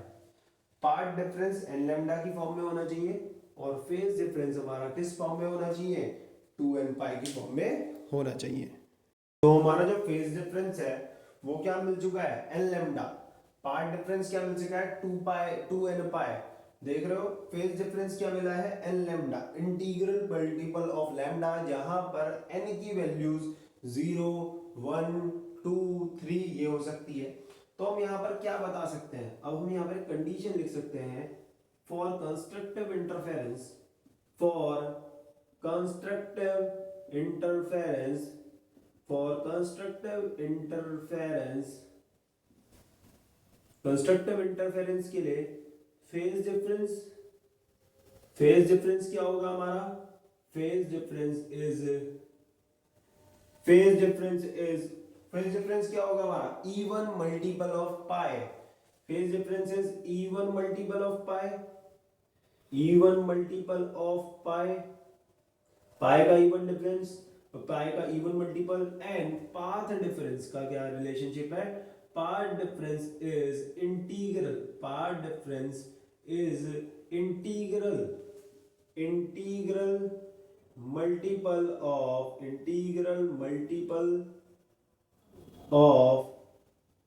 किसका, इंटीग्रल मल्टीपल लैम्डा का। कंस्ट्रक्टिव इंटरफेरेंस के लिए हमारा जो फेज डिफरेंस होना चाहिए वो E1 मल्टीपल होना चाहिए पाई का, और पार्ट डिफरेंस, फेज डिफरेंस देखो 2n pi, E1 multiple of पाई, और path difference integral multiple of lambda, lambda का इंटीग्रल मल्टीपल। क्या ये समझ में आ गया क्या, फेज डिफरेंस पाथ डिफरेंस के बीच में अगर रिलेशनशिप आगे कोई क्वेश्चन आता है तो ऐसे रिलेशनशिप वाला फॉर्मूला यूज करके हम सॉल्व कर सकते हैं। यहाँ से हमने पार्ट डिफरेंस निकाला तो एन लैम्डा आ गया। तो इसके साथ हमारी कंडीशंस फॉर कंस्ट्रक्टिव इंटरफेरेंस आ गई। अब ऐसे ही हम कंडीशन निकालेंगे डिस्ट्रक्टिव इंटरफेरेंस के लिए। Conditions for destructive interference, conditions for destructive interference. अब डिस्ट्रक्टिव इंटरफेरेंस के लिए क्या कंडीशंस होती है, डिस्ट्रक्टिव इंटरफेरेंस के लिए इंटेंसिटी इज मिनिमम, इंटेंसिटी क्या होगी, इंटेंसिटी इज मिनिमम, इंटेंसिटी क्या होगी, कम से कम होगी। सबसे कम होगी। अब इंटेंसिटी मिनिमम होना या मैक्सिमम होना किस पे डिपेंड करती है, इंटरफेरेंस टर्म पे, जो ये बताई थी। अब इंटरफेरेंस टर्म में ये सारी टर्म्स तो कांस्टेंट है, तो क्या है, cos फाई पे डिपेंड करती होगी। तो इंटेंसिटी मिनिमम तब होती होगी जब cos फाई की वैल्यू -1 आती होगी। cos फाई की वैल्यू क्या आती होगी, -1। अब cos फाई की वैल्यू -1 कब आएगी, जब फाई की वैल्यूज या तो पाई हो या 3 पाई हो या 5 पाई हो, मतलब ऑड मल्टीपल्स चल रहे हो किसके, पाई के, मतलब वहां पर पाई की वैल्यू क्या मिले, 2n+1, फाई की वैल्यू जो मिले वो मिले 2n+1 पाई। और यहाँ पर जो n की वैल्यूज चल रही हो, n की वैल्यूज क्या चल रही हो, 0 1 2 3 गोज ऑन। n की वैल्यू यहाँ 0 रखो, n की वैल्यू 0 रखो तो पाई मिलेगा, n की वैल्यू यहाँ 1 डालो तो क्या मिलेगा, 3 पाई, n की वैल्यू 2 डालो तो 5 पाई, ऐसे आपका चलता रहेगा। तो फेज डिफरेंस जब आपका 2n+1 पाई चले, मतलब ऑड मल्टीपल्स चले पाई के, तो उस टाइम पे cos फाई की वैल्यू -1 आएगी और उस टाइम पे इंटेंसिटी मिनिमम होगी और डिस्ट्रक्टिव इंटरफेरेंस हो रहा होगा। ये भी बात याद रखना, कंस्ट्रक्टिव इंटरफेरेंस में ब्राइट फ्रिंज बनती है, मतलब ब्राइट पैटर्न, ब्राइट बैंड दिखते हैं। डिस्ट्रक्टिव इंटरफेरेंस में डार्क बैंड्स दिखते हैं। ठीक है, वैसे बात आपको पहले बता दी थी। फिर फेज डिफरेंस का तो रिलेशनशिप बन गया। अब पाथ डिफरेंस का, फेज डिफरेंस का यहाँ पर ये बना था, यहाँ पर डिस्ट्रक्टिव में ये बना। ठीक है, अब पाथ डिफरेंस का तो phi is equals to 2 pi p upon lambda.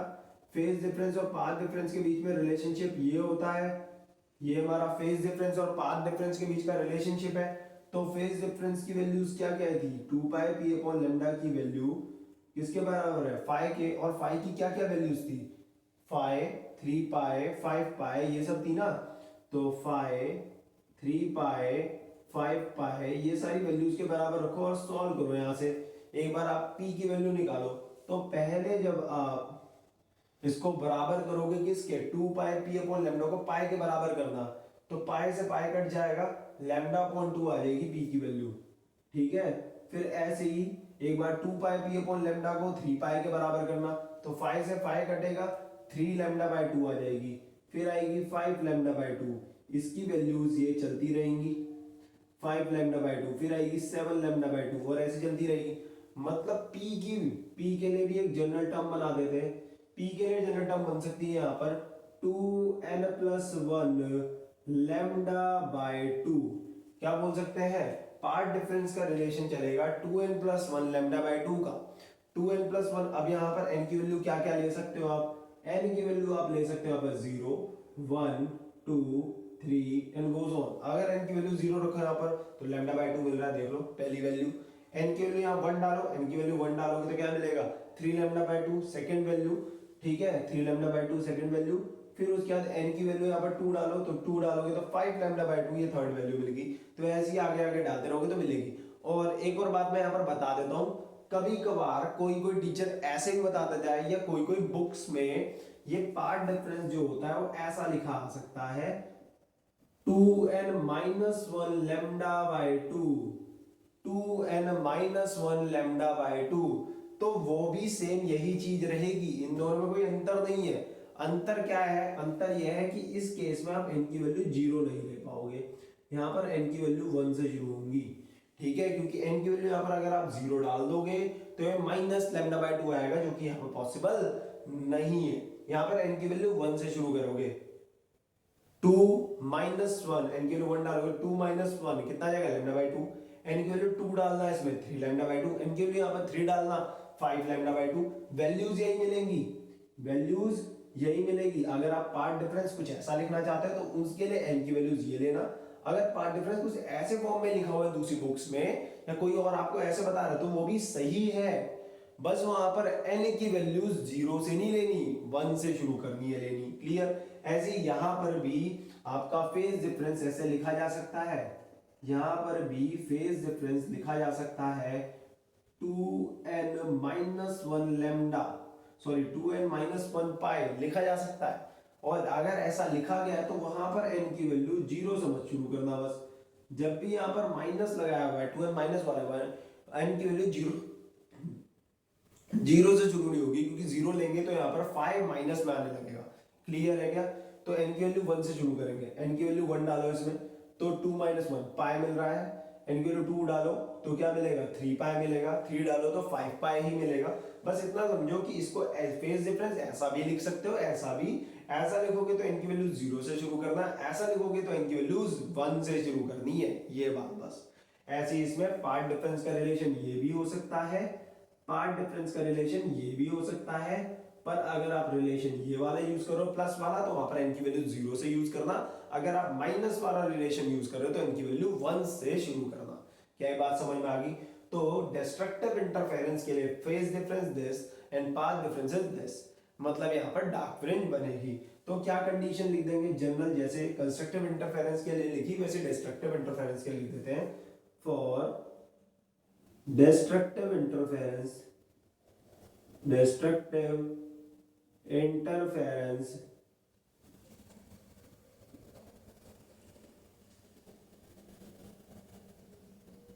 for destructive interference, phase difference is odd multiple, phase difference is odd multiple of pi। phase difference को देखो तो phase difference यहाँ पर क्या चल रहा है हमारा, पाई का ऑड मल्टीपल, पाई 3 पाई 5 पाई 7 पाई, तो पाई का ऑड मल्टीपल चल रहा है। एंड पार्ट डिफरेंस क्या चल रहा है, पार्ट डिफरेंस भी ऑड मल्टीपल चल रहा है। पार्ट डिफरेंस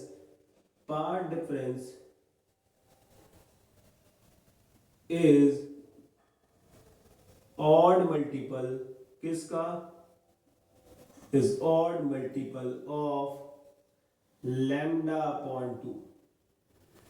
पार्ट डिफरेंस को देखो तो वो ऑड मल्टीपल तो चल रहा है, पर किसका, लैम्डा बाय 2 का। मतलब पहले लैम्डा बाय 2, फिर 3 लैम्डा बाय 2, फिर 5 लैम्डा बाय 2, तो उसमें 3 5 7 ये ऑड नंबर्स चल रहे हैं, और मल्टीपल किसका है, लैम्डा बाय 2 का।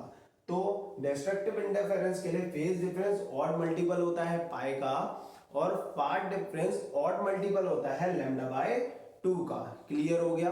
फेज डिफरेंस का रिलेशनशिप ऐसे भी बना सकते हैं, ऐसे भी बना सकते हैं, इन दोनों में गलत कुछ नहीं होगा। पर याद रखना, जब भी प्लस वाला ले रहे हो तो वहां पर n की वैल्यू 0 से शुरू करनी है, माइनस वाला आप अगर रिलेशन ले रहे हो तो वहां पर n की वैल्यूज 1 से शुरू करनी है, क्योंकि वहां पर 0 जगह अगर रखते हैं वैल्यूज तो माइनस में आंसर मिलता है। तो ये था conditions for the constructive interference, ये थी condition for the destructive interference. Bright fringe मिलेगी, डार्क फ्रिंज मिलेगी, ये तो हो गया खत्म। हमने कोहेरेंट सोर्सेज पढ़ लिए, हमने condition for the constructive and destructive interference पढ़ लिया। अभी भी आपको कुछ चीज बतानी है मुझे, ठीक है? पहले इसे बता दो सारा, फिर एक और चीज बताऊंगा। इसे नोट डाउन जरूर कर लेना, इंपॉर्टेंट बातें हैं सारी, सारी इंपॉर्टेंट है, सारा नोट करना। तो नेक्स्ट पॉइंट पे आता हूं मैं।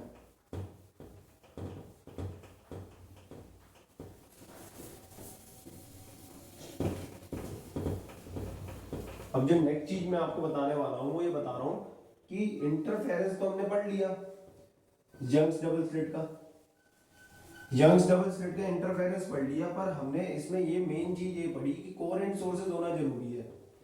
क्या होना जरूरी है? Coherent sources. अब क्वेश्चन आता है कि कोहेरेंट सोर्सेज ही क्यों जरूरी है? इसका आंसर मैं पहले ही दे सकता था, पहले समझ नहीं आता। अब मैंने पूरा आपको इंटेंसिटी निकाल के दे दी, इंटेंसिटी का एक्सप्रेशन निकाल के दे दिया। अब मैं आपको समझाऊंगा तो अब समझ में आ जाएगा कि कोहेरेंट सोर्सेज से ही क्यों इंटरफेरेंस पैटर्न दिखता है। Young's double slit experiment coherent sources से ही क्यों किया गया। तो why coherent sources are needed, ठीक है? नीड, अब हम पढ़ेंगे नीड फॉर कोहेरेंट सोर्सेज।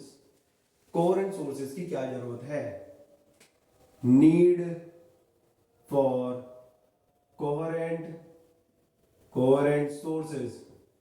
तो कोहेरेंट सोर्सेज की क्या नीड है? तो सुनो, यहां पर सबसे पहले हमारी जो इंटरफेरेंस टर्म है उसे देखो। इंटरफेरेंस टर्म की थी 2√i1 i2 cos phi, ये हमारी इंटरफेरेंस टर्म थी। अब जो ये हमारी इंटरफेरेंस टर्म है, इसमें जो हमारी जो चीज वेरिएबल है दैट इज cos phi, जो वेरिएबल है चेंज हो सकती है वो cos phi है। तो इस पे मेन फोकस रखना अपना। अगर कोहेरेंट सोर्सेज होते हैं, if the sources are coherent, मैं यहां पर लिख देता हूं, if coherent sources are there, if sources are coherent, ऐसे लिख देते हैं, इफ सोर्सेज आर कोहेरेंट, अगर हमारे सोर्सेज कोहेरेंट हैं, अगर सोर्सेज कोहेरेंट होंगे तो उस टाइम पे phase difference is constant with time.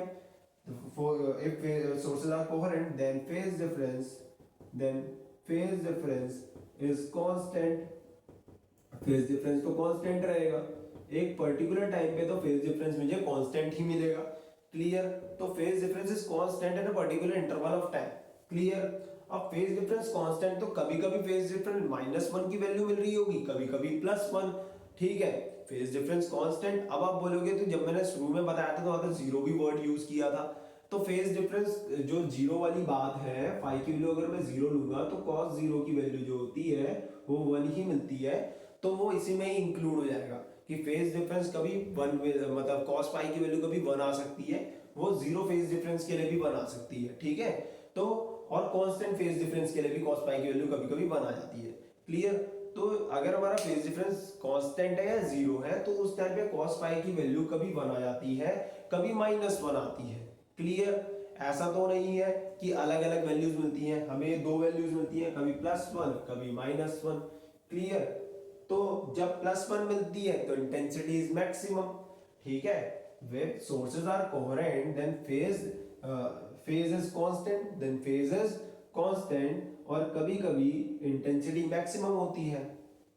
phase is constant and intensity is maximum. अब इंटेंसिटी मैक्सिमम कब होती है ये भी बता देते हैं. इंटेंसिटी मैक्सिमम कब होती है जब कंस्ट्रक्टिव इंटरफेरेंस हो, cos पाई की वैल्यू 1 हो. Intensity maximum when cos pi 1, cos पाई की वैल्यू 1 हो. अब उस वाले एक बार टर्म पे आते हैं. I is equals to I1 plus I2 plus 2 root I1 I2 cos पाई. एक बार इसमें cos पाई की वैल्यू 1 डाल देते हैं कंस्ट्रक्टिव इंटरफेरेंस के लिए.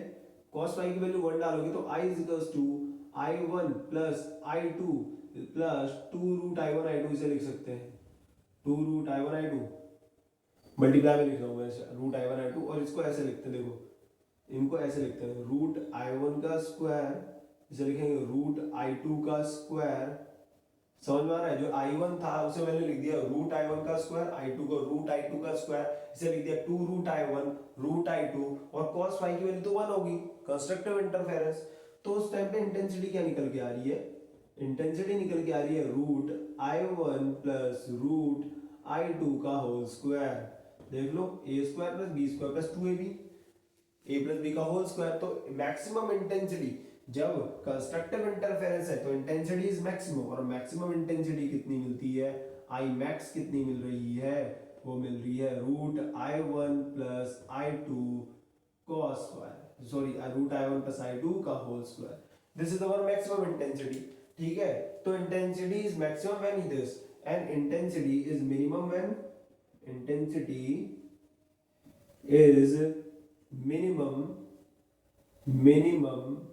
when cos phi -1, when cos phi equal to -1. अब cos phi की वैल्यू अगर आप -1 रखोगे तो इस केस में ही cos phi की वैल्यू -1 रख दो. ठीक है. बस इस केस में cos phi की जगह बस -1 आएगा तो ये प्लस माइनस का बनेगा. बस इतना ही डिफरेंस होगा.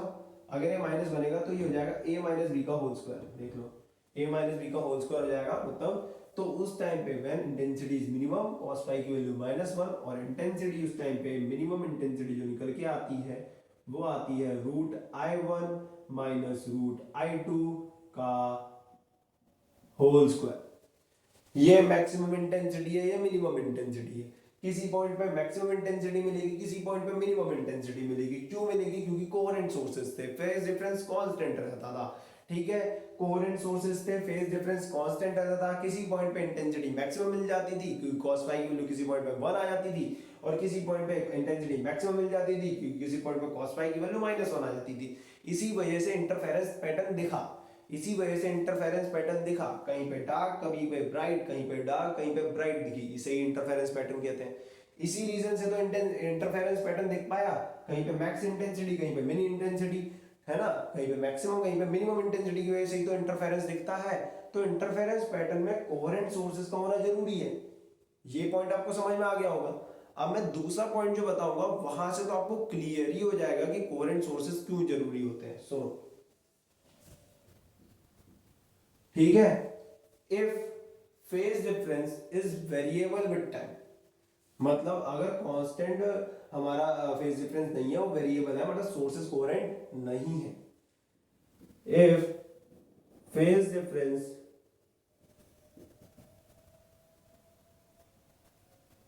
इज वेरिएबल,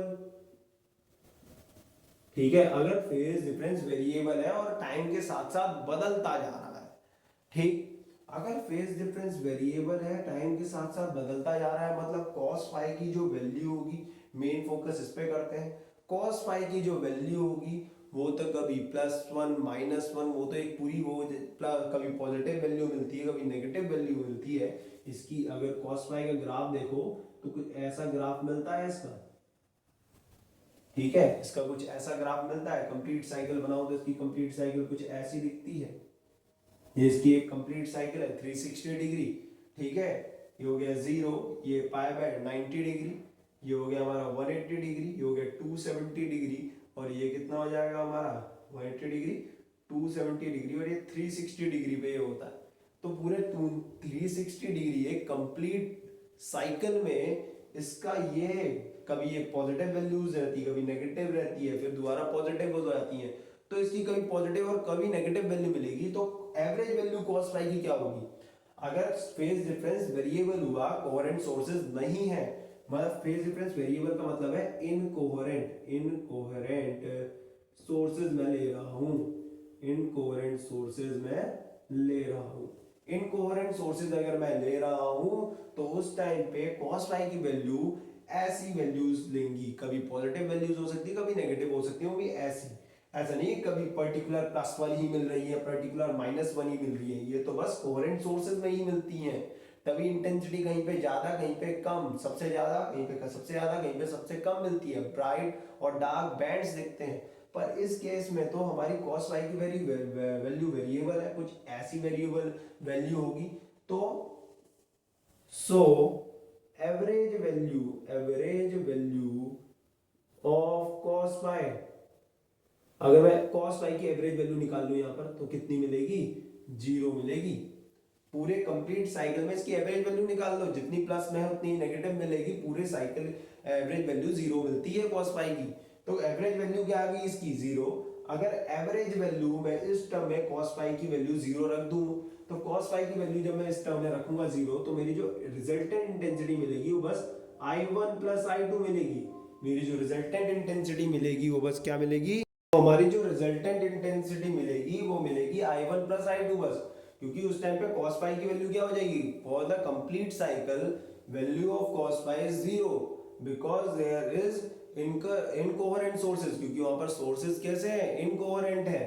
तो एवरेज जो रिजल्टेंट इंटेंसिटी होती है ये हो जाएगी। अब ये जो इंटेंसिटी है ये कहीं पे मैक्सिमम कहीं पे मिनिमम नहीं होगी, ये हर पॉइंट पे क्या मिलेगी? Same. This intensity same at every point, ना कहीं पे मैक्सिमम ना कहीं पे मिनिमम।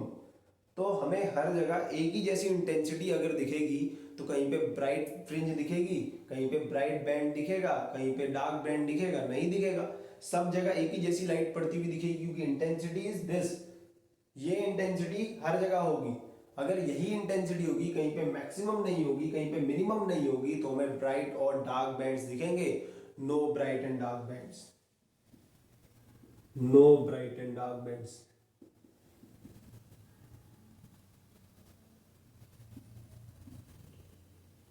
अगर ब्राइट और डार्क बैंड्स नहीं होंगे, no interference pattern, no interference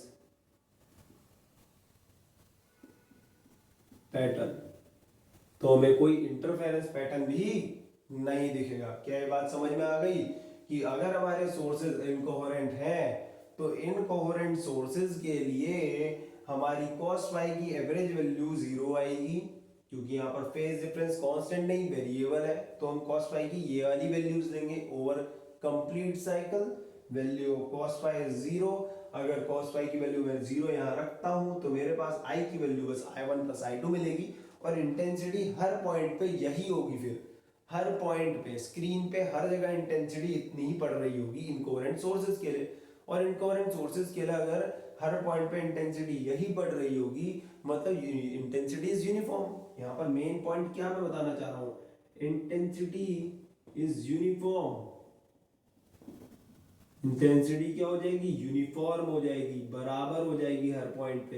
अगर इंटेंसिटी हर पॉइंट पे बराबर हो जाएगी मतलब कहीं मैक्सिमम और कहीं मिनिमम नहीं होगी तो ब्राइट और डार्क फ्रिंज नहीं दिखेंगे और कोई इंटरफेरेंस पैटर्न भी नहीं दिखेगा। मतलब इंटरफेरेंस पैटर्न होने के लिए कोहेरेंट सोर्सेज का होना जरूरी है। इनकोहेरेंट सोर्सेज कभी भी इंटरफेरेंस पैटर्न नहीं दिखाते। अब आपको एकदम क्लियर हो गया होगा कि कोहेरेंट सोर्सेज का यूज करा जाता है in Young's double slit experiment या इंटरफेरेंस पैटर्न ऑफ लाइट दिखाने के लिए। क्लियर? तो ये हो जाता है हमारा नीड फॉर कोहेरेंट सोर्सेज खत्म। कोहेरेंट सोर्सेज की हमें जरूरत क्यों पड़ी, ये तो हो गया कोहेरेंट सोर्सेज की जरूरत क्यों पड़ी।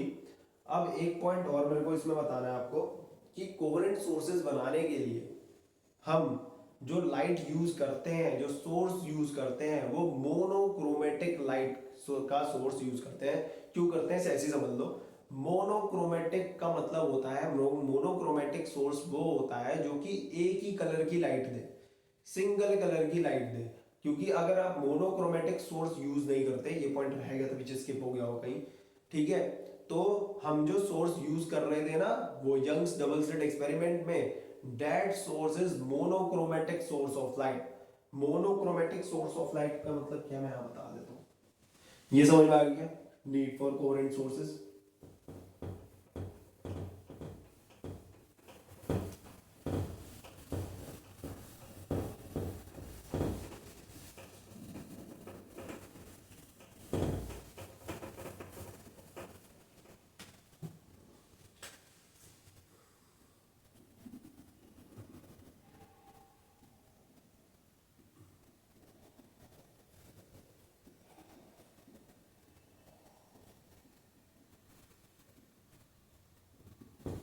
Monochromatic source of light is used in YDSE Young's double slit experiment। Young's double slit experiment के अंदर जो लाइट का सोर्स हमने यूज किया था वो मोनोक्रोमेटिक लाइट सोर्स है। सिंपल सी भाषा में समझ लो, मोनोक्रोमेटिक लाइट सोर्स वो होता है जो कि सिंगल कलर की लाइट दे, सिंगल कलर लाइट, ठीक है, सिंगल कलर लाइट हमें देता है, एक ही रंग देगा। क्लियर? सिंगल कलर की लाइट देगा, ठीक है। हो सकता है वो ब्लू ही दे, रेड ही दे, उससे हमें कोई मतलब नहीं, पर एक ही कलर की लाइट दे। अब आपका दोबारा से एक और क्वेश्चन यहाँ पर आ जाएगा कि मोनोक्रोमेटिक सोर्स ही क्यों यूज कर रहे हैं, एक ही कलर वाली लाइट वाला सोर्स क्यों यूज कर रहे हैं।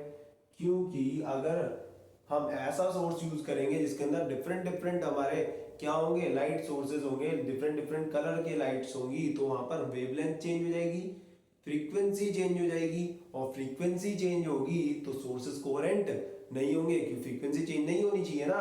तो इसी वजह से हम क्या करते हैं, सिंगल कलर वाली लाइट, मोनोक्रोमेटिक लाइट का यूज करते हैं। जैसे कि सोडियम वेपर लैंप्स जो होते हैं उसका यूज करा जाता है यंग डबल स्लिट एक्सपेरिमेंट के अंदर, क्योंकि वो एक मोनोक्रोमेटिक सोर्स है। क्योंकि यंग डबल स्लिट एक्सपेरिमेंट की डेफिनेशन जब बताई, इंटरफेरेंस पैटर्न की जब डेफिनेशन बताई, तो वहां पर लिखा था two sources of same frequency.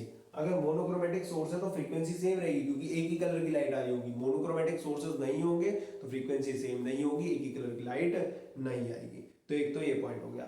एक क्वेश्चन मैं जस्ट ऐसे ही बता रहा हूँ कि अगर बाय चांस हम ये दो स्लिट्स यूज करते हैं यंग डबल स्लिट एक्सपेरिमेंट में, इसमें से एक स्लिट को ढक दें तो क्या हमें इंटरफेरेंस पैटर्न दिखेगा क्या? तो हमें कोई इंटरफेरेंस पैटर्न दिखेगा नहीं, दिखेगा, क्योंकि जब उसमें से एक सोर्स को हम ढक देंगे तो एक ही सोर्स में से हमारी लाइट वेव्स निकल रही होंगी, और वो सोर्सेस में से जो लाइट वेव्स निकल रही होंगी वो किसी से सुपरपोज करेंगी ही नहीं, क्योंकि दूसरा सोर्स तो ढक गया, उसमें से तो लाइट वेव्स आ नहीं रही होंगी, उसमें से लाइट वेव्स नहीं आ रही होंगी, तो यहाँ पर हमारा सुपरपोजिशन ही नहीं होगी, और सुपरपोजिशन नहीं होगी तो इंटरफेरेंस पैटर्न तो वैसे भी नहीं दिखना। मतलब हर पॉइंट पे इंटेंसिटी क्या मिलेगी, यूनिफॉर्म। इंटेंसिटी क्या हो जाएगी उस केस में, इंटेंसिटी इज यूनिफॉर्म। अगर इंटेंसिटी यूनिफॉर्म हो जाएगी क्वेश्चन क्या है कि दोनों में से कोई भी एक स्लिट को अगर हमने कवर कर दिया, ढक दिया, तो उससे क्या हमें इंटरफेरेंस पैटर्न देखने को मिलेगा स्क्रीन पे? नहीं देखने को मिलेगा। क्यों? क्योंकि जब दूसरा सोर्स बंद कर, दूसरी स्लिट को बंद करेंगे तो दूसरी वेव्स नहीं बनेंगी, एक ही वेव होंगी। तो एक वेव किससे सुपरपोज करेगी? तो सुपरपोजिशन नहीं होगा। सुपरपोजिशन नहीं होगा तो इंटेंसिटी कहीं पे मैक्सिमम और कहीं पे मिनिमम नहीं मिलेगी। इंटेंसिटी हर जगह पे क्या हो जाएगी? यूनिफॉर्म। और इंटेंसिटी हर जगह पे यूनिफॉर्म होगी तो कहीं पे ब्राइट और डार्क फ्रिंजेस नहीं मिलेंगे। ब्राइट और डार्क फ्रिंजेस नहीं मिलेंगे तो इंटरफेरेंस पैटर्न नहीं देखने को मिलता है। इसके साथ आपका interference of light Young's double slit experiment खत्म हो गया। अभी यंग्स डबल स्लिट एक्सपेरिमेंट एक छोटी सी चीज और रह गई है, वो है यंग्स डबल स्लिट एक्सपेरिमेंट के लिए एक्सप्रेशन फॉर फ्रिंज विद। अभी हमने एक्सप्रेशन फॉर इंटेंसिटी कराया बस, ऐसी इसमें expression for fringe width in young double slit experiment है, उसको भी हम निकालेंगे। पर वो जो है हम नेक्स्ट वीडियो में उसका एक्सप्रेशन करेंगे। इस वीडियो के अंदर मैंने आपको मेन चीज जो बताई है वो इंटरफेरेंस पैटर्न के बारे में बताइए, कोहेरेंट सोर्सेज क्या होते हैं, यंग डबल स्लिट एक्सपेरिमेंट कैसे करा गया था, expression for intensity of the resultant wave निकाला बहुत इजीएस्ट वे में। इससे ज्यादा सिंपल में आपको नहीं बताया जा सकता है कि कैसे यंग्स डबल स्लिट एक्सपेरिमेंट होता है, कैसे कोहेरेंट सोर्सेज की नीड होती है, कोहेरेंट सोर्सेज कैसे बनाए गए यंग डबल स्लिट एक्सपेरिमेंट के अंदर, वो सारी चीजें इसमें कवर कर ली। अब जो नेक्स्ट वीडियो आएगी उसके अंदर हम करने वाले हैं fringe width in Young's double slit experiment, या इंटरफेरेंस पैटर्न के लिए हम फ्रिंज विद की वैल्यू एक्सप्रेशन निकालने वाले हैं। बाकी कुछ क्वेश्चंस होंगे इसके प्रीवियस ईयर, वो भी इसमें हम नेक्स्ट वीडियो के अंदर प्रीवियस ईयर क्वेश्चन भी सॉल्व करेंगे यंग्स डबल स्लिट एक्सपेरिमेंट के जो आते हैं। क्लियर? अगर आपको ये वीडियो पसंद आई होगी तो इस वीडियो को लाइक शेयर सब्सक्राइब जरूर करना, शेयर जरूर करना। अगर कोई भी टॉपिक आपको लगता है कि आपको समझना है तो उसको कमेंट सेक्शन में कमेंट जरूर करना। Thank you.